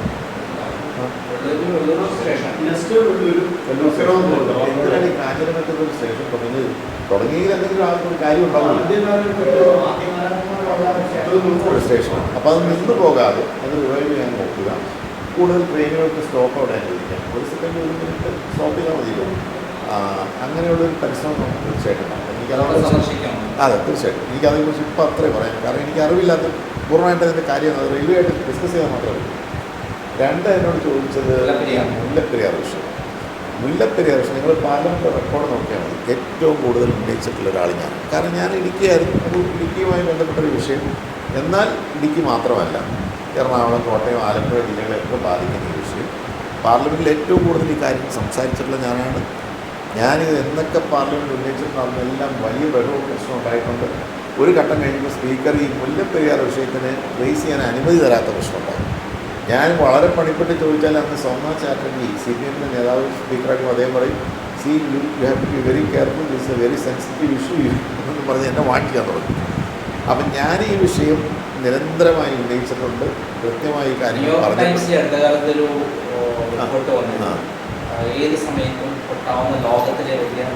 തീർച്ചയായിട്ടും ഏകദേശം 1 കോടി ജനങ്ങൾ അവരെ ഭരിക്കും. നശിക്കാവുന്ന ഒരു 6 ജില്ലകൾ തകർന്നു പോകുന്ന കേരളം തന്നെ നശിക്കാവുന്ന അതെന്താ ഒരു വെച്ചാൽ സംഭവമായിരിക്കും ഇതെന്ന് പറഞ്ഞു. ഇതാണ് സുപ്രീം കോടതിയുടെ കേസ് നടക്കും. ഞാൻ കോടതിയിൽ പോയി കേസ് അറ്റൻഡ് ചെയ്തു. അന്ന് സുപ്രീം കോടതി ഒരു ടെക്നിക്കൽ ടീമിനെ ഒരു ടീമിനെ വെച്ചു, അറിയാമല്ലോ. അതിൽ നമ്മുടെ കേരളത്തിൻ്റെ റെപ്രസെൻറ്റേറ്റീവ് ആയിരുന്ന justice K T Thomas sir. പക്ഷേ നിർഭാഗ്യവശാൽ അദ്ദേഹം എടുത്തൊരു സ്റ്റാൻഡ് ഞാൻ കേരളത്തിൻ്റെ പ്രതിനിധിയല്ല. അങ്ങനെ സുപ്രീം കോടതി ഒരു സമിതി വെച്ചു. പക്ഷേ ആ പറയുന്നത് തികച്ചും തെറ്റാണ്. സുപ്രീം കോടതി ഇനിയിപ്പം അന്ന് ജലവിഭവ വകുപ്പ് മന്ത്രിയാണ് ശ്രീ എൻ കെ പ്രേമചന്ദ്രനാണ്, മുഖ്യമന്ത്രി ശ്രീ വി എസ് അച്യുതാനന്ദനായിരുന്നു. സുപ്രീം കോടതി ഈ സമിതിയെ വെച്ചപ്പോൾ, ടെക്നിക്കൽ സമിതിയെ വെച്ചപ്പോൾ 2 പ്രതിനിധികൾ, തമിഴ്നാടിൻ്റെയും കേരളത്തിൻ്റെയും പ്രതിനിധികൾ, അത് ഒരു ജുഡീഷ്യൽ ഓഫീസേഴ്സ് ആയിരിക്കണം എന്ന് അവർ പറഞ്ഞു. അപ്പോൾ തമിഴ്നാടിനോട് ചോദിച്ചു, കേരളത്തോട് ചോദിച്ചു. തമിഴ്നാട് പ്രപ്പോസ് ചെയ്തത് ജസ്റ്റിസ്, ഞാനത് പേര് പറഞ്ഞു, ചീഫ് ജസ്റ്റിസ് ആയിരുന്ന ആളാണ്, സുപ്രീം കോടതി ജസ്റ്റിസ് ആയിരുന്ന ആളാണ്, തമിഴ്നാട്ടുകാരനാണ്. കേരളം പ്രപ്പോസ് ചെയ്തതാണ് കെ ടി തോമസ് സാറിന്. അന്നത്തെ മുഖ്യമന്ത്രി പ്രേമേന്ദ്രനായിട്ട് അദ്ദേഹം നിർഭാഗ്യവശാൽ നമുക്കെതിരെയാണ് പറഞ്ഞത്. ആ കേസ് നടന്നപ്പോൾ ഞാൻ കോടതിയിൽ അത് അറ്റൻഡ് ചെയ്തതാണ്. കേസ് നടക്കുമ്പോൾ ശ്രീ പി ജെ ജോസഫായിരുന്നു മന്ത്രി. നമ്മൾ ഏറ്റവും പ്രഗത്ഭൻ ഹരീഷ് സാൽവെ, കേരള സുപ്രീം കോടതി. അതെ അതെ, അല്ല അത് അദ്ദേഹം അത് വെറുതെ കിട്ടുമെന്ന് പറഞ്ഞതല്ല. 2 കാരണങ്ങൾ ഇതിപ്പോൾ നമുക്കറിയാൻ പറ്റില്ല. ചിലപ്പോൾ അതിന് 1000 വർഷം വെറുതെ കൊണ്ടാതിരുന്നില്ല, ചിലപ്പോൾ അടുത്ത സെക്കൻഡിൽ കൊണ്ടിരിക്കും. അതിൻ്റെ കാരണം എന്താണെന്ന് വെച്ചാൽ 2 പഠനങ്ങൾ നടന്നിട്ടുണ്ട്. Delhi IIT, Roorkee IIT. Delhi IIT എന്ന് പറഞ്ഞാൽ ഹൈഡ്രോളജിക്കൽ സ്റ്റഡി, ജലവുമായി ബന്ധപ്പെട്ട അതിൻ്റെ കാര്യങ്ങളെക്കുറിച്ചുള്ള വിശദമായ പഠനം നടത്താൻ എക്സ്പെർട്ടീസുള്ള ഒരു സ്ഥാപനമാണ്.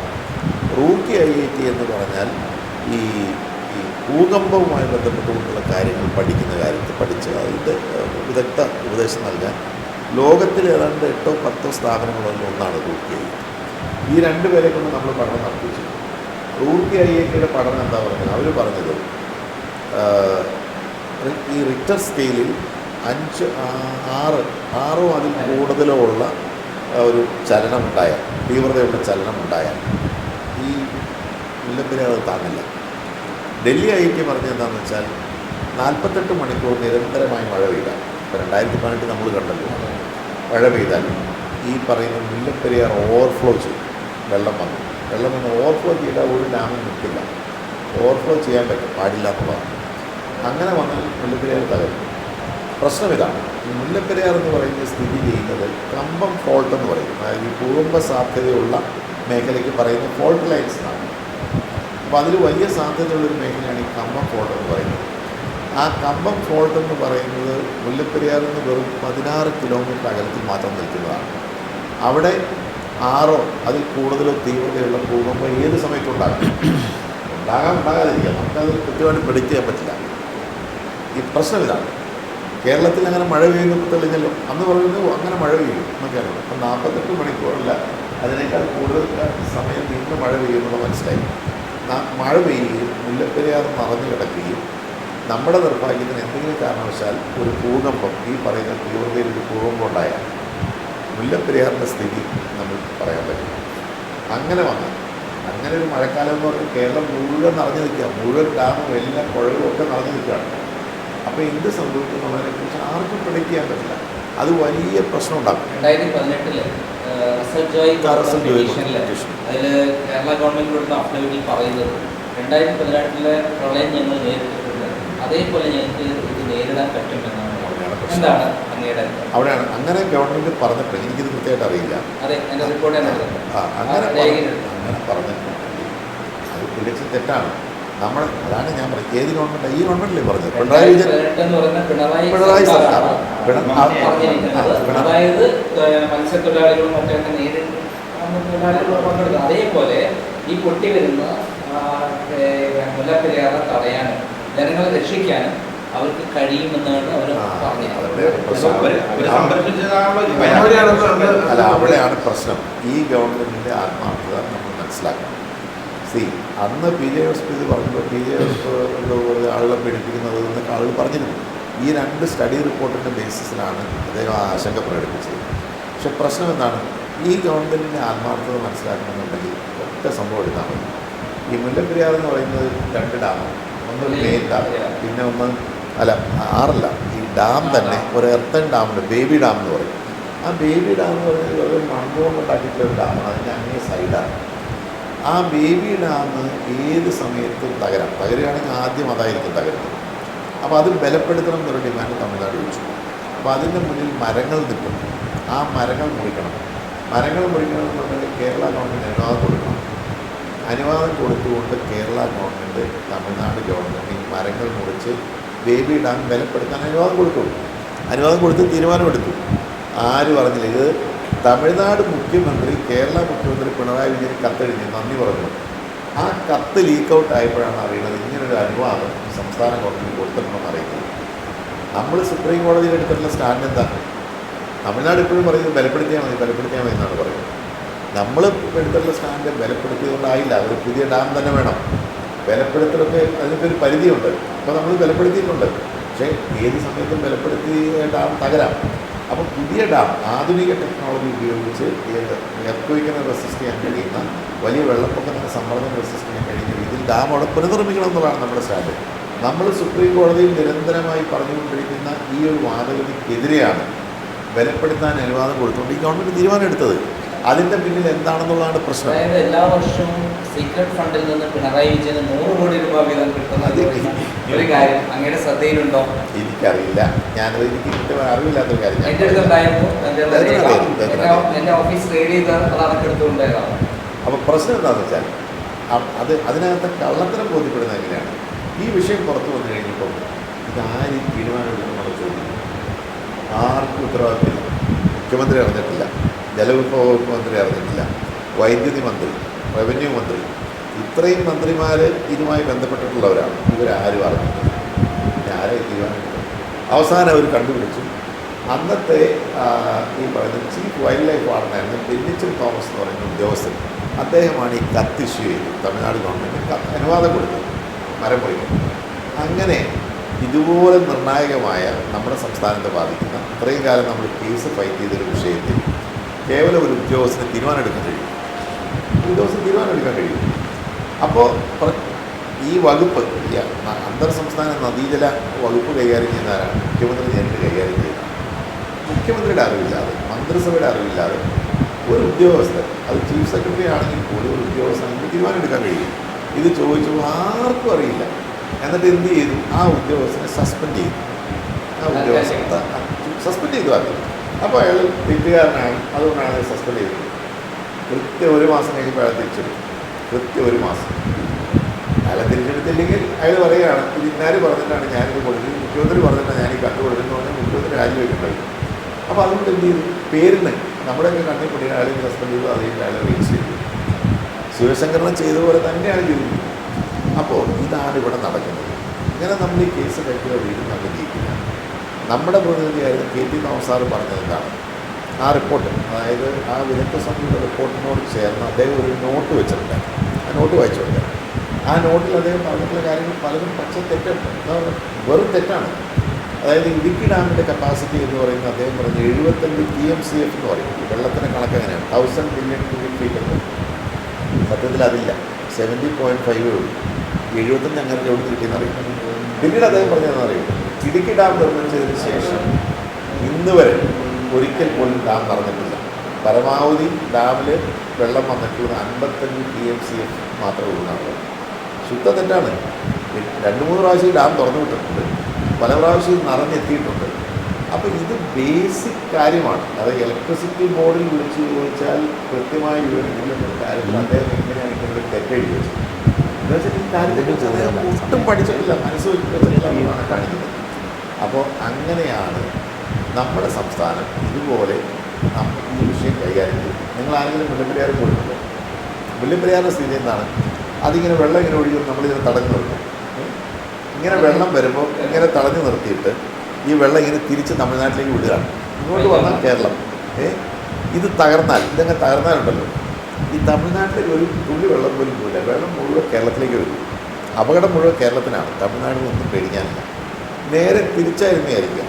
ഇത് തമിഴ്നാട്ടിൽ എന്തെങ്കിലും ഡാമേജ് ഉണ്ടാക്കുമായിരുന്നെങ്കിലുണ്ടല്ലോ 100 പണ്ട് ഈ പ്രശ്നത്തിന് പരിഹാരം ഉണ്ടായിരുന്നു. ഇതിൻ്റെ കാര്യം എന്താണെന്ന് വെച്ചാൽ ശ്രീ രാമേന്ദ്രൻ നായർ, പഴയ ചീഫ്, അദ്ദേഹം ഈ കാവേരി സെൽ എന്ന് പറയും. ഇത് പ്രത്യേകം കൈകാര്യം ചെയ്തിരുന്ന ഇറിഗേഷൻ വകുപ്പിൻ്റെ സംസ്ഥാന ഗവൺമെൻറ് കീഴിൽ സെല്ലിൻ്റെ ചീഫായിരുന്നല്ലേ, അദ്ദേഹം ഇതേക്കുറിച്ച് പഠനം നടത്തി. ആ പഠന റിപ്പോർട്ട് എനിക്ക് അദ്ദേഹം നന്നായിരുന്നു. അതായത് ഈ വെള്ളം ഉപയോഗിച്ച് തമിഴ്നാട്ടിലെ 5 ജില്ലകളിലാണ് ജലസേചനം നടന്നത്. ഈ വെള്ളം ഉപയോഗിച്ച് തമിഴ്നാട് ഇലക്ട്രിസിറ്റി ജനറേറ്റ് ചെയ്തു.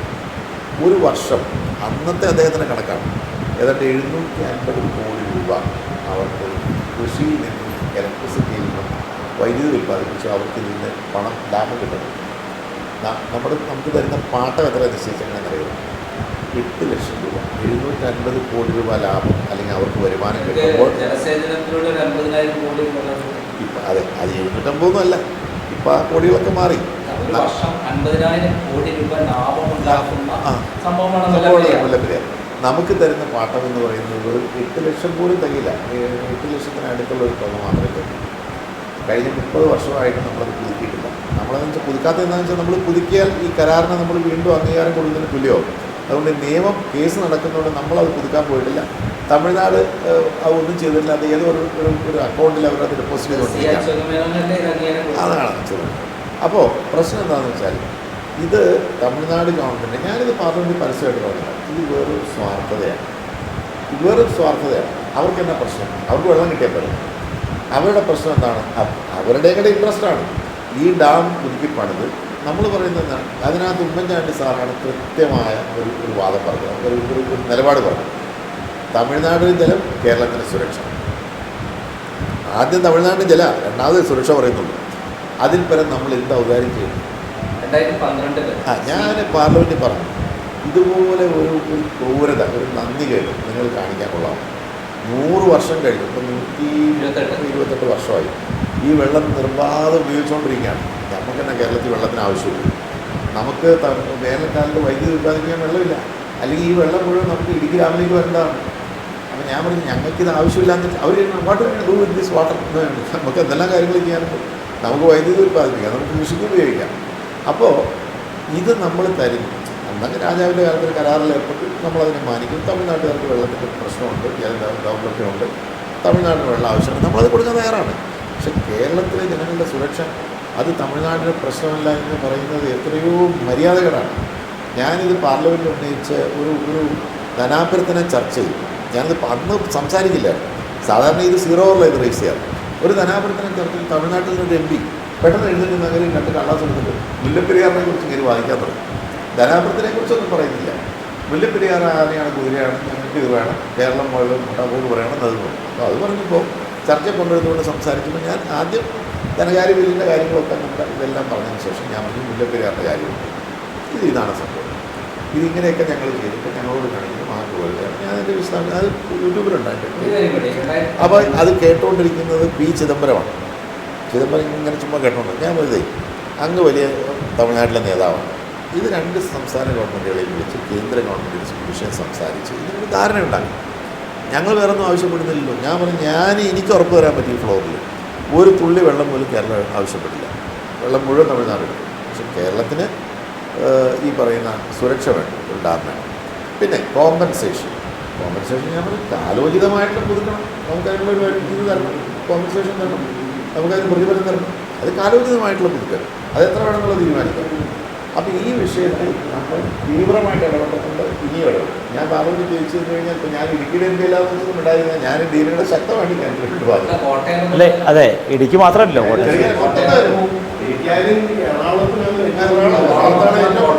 അതെ, പണ്ടൊരു മിമിക്രിക്കാരൻ പറഞ്ഞു, ഉമ്മൻചാണ്ടി സാറിൻ്റെ കേട്ടില്ലേ, അപ്പം മുല്ലപ്പെരിയാർ പൊട്ടി എന്ത് സംഭവിക്കുന്നു ഉമ്മൻചാണ്ടി സാർ കളി തമാശ അത് നിങ്ങൾക്ക് എല്ലാവരും കൂടെ ഒഴിവ് പോയി അറബിക്കാട്ടിൽ ചെന്ന് തമാശയായിട്ട് കളിച്ചു നടക്കാമെന്ന് പറഞ്ഞു. 2012 CPM ഒരു ശിക്ഷങ്ങനെ ഉണ്ടാക്കി. അതിൽ മുഖ്യമന്ത്രി പിണറായി വിജയൻ പറഞ്ഞത് ഈ ഇത് ഡീകമ്മീഷൻ ചെയ്യണം, പുതിയ ഡാം പണിയെ അവർ വന്നു കഴിഞ്ഞാൽ പറഞ്ഞിട്ടുണ്ട്. ലോകത്ത് മുഴുവൻ ഇത് ചെയ്യുന്നു. ഇപ്പോൾ വിക്ടോറിയ ഡാം ഇതേ കാലയളവിൽ പണിതാണ് ഓസ്ട്രേലിയയിൽ. അവിടെ ഡീകമ്മീഷൻ ചെയ്ത് പുതിയ ഡാം പണിതു. കാരണം അങ്ങനെ റിസ്ക് എടുക്കേണ്ട കാര്യമാണ്. ഞാൻ പറഞ്ഞു ചോദിച്ചാണ്, ഇത്രയും ടെക്നോളജി വളർന്ന ഈ കാലത്ത് ഇത് വെച്ചുകൊണ്ടിരുന്ന ഒരു അപകടമുണ്ടായി 19 ലക്ഷം ആളുകൾ മരിക്കുന്ന ഒരു സ്ഥിതി വന്നാൽ എന്നുവെച്ചാൽ ഇത് ആര് ഭരിക്കുന്നു എന്നുള്ളതല്ല പ്രശ്നം. കേരളത്തിൽ ആരും ഭരിക്കുന്നത് കേന്ദ്രത്തിലാണ്, ലോകം നമ്മളെ കുറിച്ച്. ഇത്രയും ക്ലിയർ ആയിട്ടുള്ളൊരു കേസിൽ നമ്മളൊരു നടപടി എടുക്കാതെ വെച്ചുകൊണ്ടിരുന്ന ഒരു അപകടം ക്ഷണിച്ചു വരുത്തി ഇത്രയും ആളുകൾ മരിച്ച് ഒരു ഭൂപ്രദേശം തന്നെ ഇല്ലാതായ ലോകം നമ്മൾ എങ്ങനെ കാണും? നമ്മൾ ആ ഒരു ചന്ദ്രനിൽ പോയി അവിടെ പോയി ഇവിടെ പോയി എന്ന് പറഞ്ഞിട്ട് വല്ല കാര്യമുണ്ടോ? എന്ന് പറഞ്ഞാൽ പിന്നെ പറഞ്ഞിട്ടുള്ള വിഷയം ഈ വിഷയവും നിരന്തരമായി നമ്മൾ ഉന്നയിച്ചിട്ടുള്ള വിഷയം, ഇനിയും ഉന്നയിക്കേണ്ട വിഷയം. ഇതുപോലൊരു കേസാണ്. അത് പിന്നെ കേന്ദ്ര ഗവൺമെൻറ്റാണ് ഇതിനകത്ത് പ്രതി, അല്ലെങ്കിൽ സംസ്ഥാന ഗവൺമെൻറ്റാണ്. ലോകത്തിൽ ഇന്ത്യയിൽ മാത്രം ഇപ്പോൾ പ്രൊഫസർ മാധവ് ഗാഡ്ഗിൽ, എന്നാൽ അദ്ദേഹത്തെക്കാൾ വലിയൊരു വിദഗ്ധനില്ലല്ലോ പരിസ്ഥിതി സംബന്ധിച്ച്. അദ്ദേഹം പറഞ്ഞത് ഈ വന്യമൃഗങ്ങളെന്ന് പറയുന്നത് ഒരു എന്താ പറയുന്നത് ഒരു റീജനറേറ്റീവ് റിസോഴ്സാണ്. ഇതങ്ങനെ നിന്ന് പോകുന്ന സാധനമൊന്നുമല്ല. ഇപ്പോൾ കാട്ടുപന്നി ഇഷ്ടംപോലെ പെറ്റുപെരുകുന്ന സാധനമാണ്. അത് നാട്ടിലേക്ക് ഇറങ്ങുന്നതിന് മനുഷ്യനെ ഉപദ്രവിക്കുന്നത് കൃഷി ഒന്ന് മാറ്റിയെന്ന് വെച്ചാൽ ഒരു അപകടം സംഭവിക്കാനില്ല. അദ്ദേഹം പറഞ്ഞു കൃത്യമായിട്ട് കാട്ടുപന്നി എന്നല്ല ഈ പറയുന്ന ക്ഷുദ്രജീവിയായിട്ട് പിന്നെ അതിനെ മുഴുവൻ നിർമ്മാർജ്ജനം ചെയ്യണം നാട്ടിലേക്ക് ഇറങ്ങുന്നതിന്. അത് കഴിക്കാവുന്നതാണെങ്കിൽ കഴിക്കണം മനുഷ്യൻ, അതിനെന്താ കുഴപ്പമെന്ന് അദ്ദേഹം ചോദിച്ചത്. പക്ഷേ ഇവിടെ അതേപോലെ ഇന്ത്യ മാത്രമേ ഇങ്ങനെ ഒരു നിയമമുള്ളൂ, വന്യജീവി സംരക്ഷണ നിയമം. അതേപോലെ ഒരു കൊള്ളക്കാരൻ നമ്മുടെ വീട് ആക്രമിച്ച് നമ്മളെ അപായപ്പെടുത്തുന്ന സ്ഥിതി വന്നാൽ അയാളെ കൊന്നാൽ, പ്രതിരോധത്തിന് വേണ്ടി അയാളെ കൊന്നാൽ പോലും നമുക്ക് സംരക്ഷണമുണ്ട് ഭരണഘടനാപരമായി. IPC 100-102 വകുപ്പ് പ്രകാരം നമ്മുടെ ഒരു കേസുണ്ടാവില്ല പ്രതിരോധത്തിന് വേണ്ടി നമ്മൾ കൊന്നാൽ. അതേസമയത്ത് ഒരു കാട്ടുപന്നി നമ്മളെ ഒന്ന് കാട്ടുപോത്ത് കുത്തിയാൽ നമ്മളതിനെ കൊന്നാൽ സ്ഥിതി എന്നാണ്. അപ്പോൾ അദ്ദേഹം പറഞ്ഞ് ഇന്ത്യയിൽ മാത്രമേ ഇങ്ങനെ ഒരു നിയമമുള്ളൂ. അപ്പോൾ അദ്ദേഹത്തെ ഇൻ്റർവ്യൂ ചെയ്ത പത്രക്കാരൻ ചോദിച്ചു, അപ്പോൾ എന്താണ് അങ്ങ് ഉദ്ദേശിക്കുന്നത്, ഇത് അമെൻഡ് ചെയ്യണമെന്നാണോ എന്ന് ചോദിച്ചു. അപ്പോൾ അദ്ദേഹം വേണം, I don't want amendment, I say you should scrap this law. ഈ നിയമം തന്നെ റദ്ദാക്കണമെന്ന് അദ്ദേഹം പറഞ്ഞു. വേറൊരു കാര്യം കൂടിയുണ്ട്. ഈ അടുത്ത കാലത്ത് വർദ്ധിച്ചുകൊണ്ടിരിക്കുകയാണ് പിണറായി വിജയനെതിരെയുള്ള ആരോപണങ്ങളൊന്നും ഇപ്പോൾ അതിനെ മറയ്ക്കാൻ വേണ്ടിയിട്ട് ഇത്തരം വനവകുപ്പ് തന്നെ മൃഗങ്ങളെ വലിയൊരു ആരോപണം. അതിൻ്റെ പ്രശ്നം എന്ന് വെച്ചാൽ വന്യമൃഗങ്ങൾ പ്രമാണിതമായി പെരുകി. ഈ വന്യജീവി സംരക്ഷണ നിയമമൊക്കെ വന്നതിന് ശേഷം നമ്മളിത് വളരെ വല്ലാതെ പ്രൊട്ടക്റ്റ് ചെയ്യുന്നു. ഇത് വല്ലാതെ പെരുകിയ സാഹചര്യത്തിൽ ഇതിനാവശ്യത്തിനുള്ള ഭക്ഷണവും കിട്ടാതെ വരുമ്പോൾ നാട്ടിലേക്ക് ഇറങ്ങും. അങ്ങനെയുള്ള പ്രശ്നമുണ്ട്. ഇപ്പം കടുവയുടെ പ്രശ്നം എന്താണെന്ന് വെച്ചാൽ ഒരു കടുവയ്ക്ക് പൂർണ്ണ വളർച്ചയെത്തിയ ഒരു ആൺകടുവയ്ക്ക് അവർ പറയേണ്ട 65 സ്ക്വയർ കിലോമീറ്റർ സ്ഥലം വേണമെന്നാണ്. അതിനകത്ത് അത് ആരെയും കയറ്റില്ല. അങ്ങനെ വന്നു കഴിയുമ്പോൾ കടുവയുടെ എണ്ണം കൂടി കഴിയുമ്പോൾ സ്ഥലമില്ല. ഈ സ്ഥലം കുറഞ്ഞെങ്ങനെയാണ് ഇപ്പോൾ എല്ലാവരും പറയുന്നത് നാട്ടുകാർ കയ്യേറി നമുക്ക് വൈറ്റപ്പ് ചെയ്യാം. വാസ്തവത്തിൽ സർക്കാർ തോട്ടം വെച്ച് പിടിപ്പിച്ചാണ് വനത്തിൻ്റെ വിസ്തൃതി കൂടുതൽ കുറഞ്ഞത്. നാട്ടുകാരെ കയ്യേറിയല്ല. 1.5 ലക്ഷം ഹെക്ടർ സർക്കാർ തോട്ടമാണ്. അപ്പോൾ അതൊക്കെ വന്യജീവികൾക്ക് വേണ്ട സ്ഥലമില്ലേ? അപ്പോൾ അതുകൊണ്ട് ഈ വിഷയം നമ്മൾ ഉന്നയിക്കും. കേരള കോൺഗ്രസിൻ്റെ രൂപീകരിച്ച നേതാവിൻ്റെ കേരളം ബഹുമാനിച്ച KM ജോർജ് സാറിൻ്റെ മകനാണ്. ഇതിപ്പോൾ കേരളത്തിൽ അതിനുശേഷം വളരുംതോറും വളരെ ഒട്ടനവധി കേരള കോൺഗ്രസ്സുകളൊന്നുണ്ട്. UDF തന്നെ ഒന്നിലധികം ഉണ്ട്. അപ്പോൾ ഞങ്ങൾ കഴിഞ്ഞ ടൈമിൽ തോമസ് ചാഴികാരനെ ഞങ്ങൾ ചോരയും നീരും കൊടുത്ത് വിജയിപ്പിച്ചു വിട്ടു. ഞങ്ങൾക്ക് അതിനകത്ത് അടിപറ്റി. അപ്പോൾ ഞങ്ങൾക്ക് കേരളത്തിലെ കോൺഗ്രസ് പ്രവർത്തകർക്ക് കോട്ടയം നിയോജന കോൺഗ്രസ് പ്രവർത്തകർക്ക് 916 ക്ലാരിറ്റിയോടുകൂടിയ ഒരു റിപ്ലൈ അങ്ങിൽ നിന്ന് വേണം എന്നാഗ്രഹിക്കുക. കാരണം PJ ജോസഫ് സാർ നേതൃത്വം കൊടുക്കുന്ന കേരള കോൺഗ്രസിലെ നേതാവാണ് അങ്ങ്. ജോസഫ് സാറ് പൊളിറ്റിക്കലി ഒരു റിട്ടയർമെൻറ്റ് സ്റ്റേജിലാണ്. സ്വാഭാവികമായിട്ടും അടുത്ത കേരള കോൺഗ്രസിൻ്റെ ഈ ജോസഫ് സാറിൻ്റെ നേതൃത്വം കൊടുക്കുന്നത് സ്വാഭാവികമായിട്ടും മോൻസ് ജോസഫും ഫ്രാൻസിസ് ജോർജുമാണ്. മോൻസ് ജോസഫ് കേരള രാഷ്ട്രീയത്തിലിരിക്കുന്നു, അങ്ങ് പാർലമെൻറ്റ് രംഗത്തേക്ക് പോകുന്നു. സ്വാഭാവികമായിട്ടും കഴിഞ്ഞ തവണ ജോസഫ് ഗ്രൂപ്പിൻ്റെ പാർട്ടി ഭാരവാഹികളെ നിശ്ചയിച്ചപ്പോൾ അങ്ങും മോൻസ് ജോസഫും തമ്മിൽ മോൻസ് ജോസഫ് എക്സിക്യൂട്ടീവ് ചെയർമാനായി പ്രകടമായ അഭിപ്രായ വ്യത്യാസം മാധ്യമങ്ങളിൽ വരികയും ഞാൻ വായിച്ചു ചെയ്തതാണ്. അപ്പോൾ ഞങ്ങൾക്ക് ഇത് ചെയ്യാനുള്ളത് വരും കാലഘട്ടങ്ങളിൽ വളരുംതോറും വളരുന്ന പാർട്ടിയിൽ ഇനിയും ഒരു പിളർപ്പ് നമുക്ക് ഞങ്ങൾ കോൺഗ്രസ് പ്രവർത്തകർക്ക് അത് അസംഭവം എന്ന് പറയാൻ കഴിയില്ല. ഞങ്ങൾക്ക് വ്യക്തമായ 916 ക്ലാരിറ്റിയോട് ഉറപ്പ് ലഭിക്കേണ്ടത് പ്രിയപ്പെട്ട ഫ്രാൻസിസ് ജോർജ് MP ആയി കഴിഞ്ഞാൽ കേരള കോൺഗ്രസിൽ സാങ്കല്പികമായ ചോദ്യമാണ്, ഒരു പിളർപ്പ് സംഭവിച്ചാൽ വീണ്ടും LDFിലേക്ക് പോവുകയും ഞങ്ങളെ ചതിക്കുന്ന ഒരു സാഹചര്യം ഉണ്ടാവുമോ എന്നോ 916 ക്ലാരിറ്റിയോടുകൂടി ഞങ്ങൾക്ക് കോട്ടയത്തെ കോൺഗ്രസ് പ്രവർത്തകർക്ക് ഉറപ്പ് ലഭിക്കണം. ഞാൻ ക്ലാരിറ്റിയോട് തന്നെ പറയാം. കേരള കോൺഗ്രസ്സിൽ ഞാൻ മൂലം ഒരു കുഴപ്പമുണ്ടാകും. ഇതിനകത്തുള്ള പ്രശ്നം എന്താണെന്ന് വെച്ചാൽ ഇപ്പോൾ ഇത് തന്നെ എനിക്ക് തർക്കമുണ്ടായെന്ന് പറയുന്നത് തെറ്റിദ്ധാരണയാണ്. ഞാൻ ആകപ്പാടെ പറഞ്ഞ ഒരേ ഒരു കാര്യം, ഈ ആളുകളെ അക്കോമഡേറ്റ് ചെയ്യാൻ വേണ്ടി ഭാരവാഹിത്വത്തിന് എണ്ണം കൂടാൻ പറയും. ഞാൻ പറഞ്ഞത് വേണ്ട, പരമാവധി കുറച്ച് നിർത്തുക. കാരണം അത് എണ്ണം കൂടുന്തോറും നമ്മൾ സ്ഥാനങ്ങൾക്കൊരു വിലയില്ലാതാകും.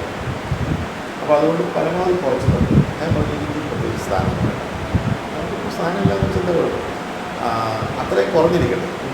എനിക്ക് സ്ഥാനം വേണം, മറ്റുള്ളവരുടെ സ്ഥാനം കട്ടിയാണെന്ന് ഞാൻ പറയുന്നത് ശരിയല്ല. അതിലും വേണ്ട ഞാൻ എന്താ പറയുന്നത്, എനിക്ക് സ്ഥാനം വേണ്ട എന്ന് പറയുമ്പോൾ സ്വാഭാവികമായിട്ടും മറ്റുള്ളവരോടും അത് പറയാനായിട്ട് പറ്റും. അതല്ലാതെ എനിക്കുള്ളതൊക്കെ എനിക്ക് വേണം, വേറെയുള്ളവർ കുറയ്ക്കണമെന്ന് പറയുന്നത് ശരിയല്ല. അതൊരു ഭംഗിയായ ഒരു നിലപാടല്ല.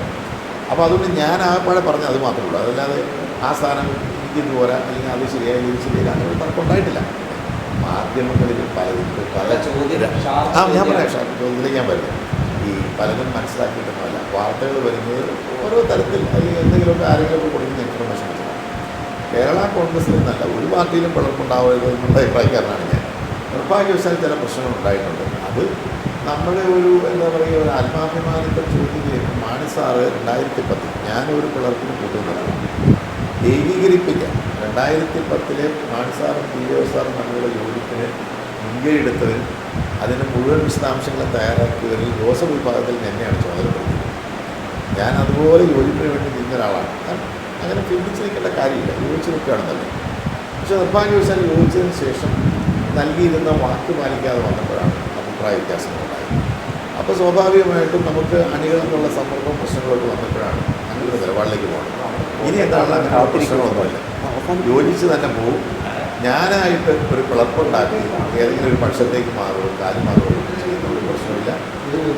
ഇന്നത്തെ ആവശ്യം എന്ന് പറയുന്നത് UDF ശക്തിപ്പെടുത്തി നല്ല രീതിയിൽ മുന്നോട്ട് പോകുക എന്നുള്ളതാണ്. അതിന് ഞാൻ ഏറ്റവും മുൻപന്തിയിൽ തന്നെ തീർച്ചയായിട്ടും പ്രവർത്തനങ്ങളുണ്ടാകും.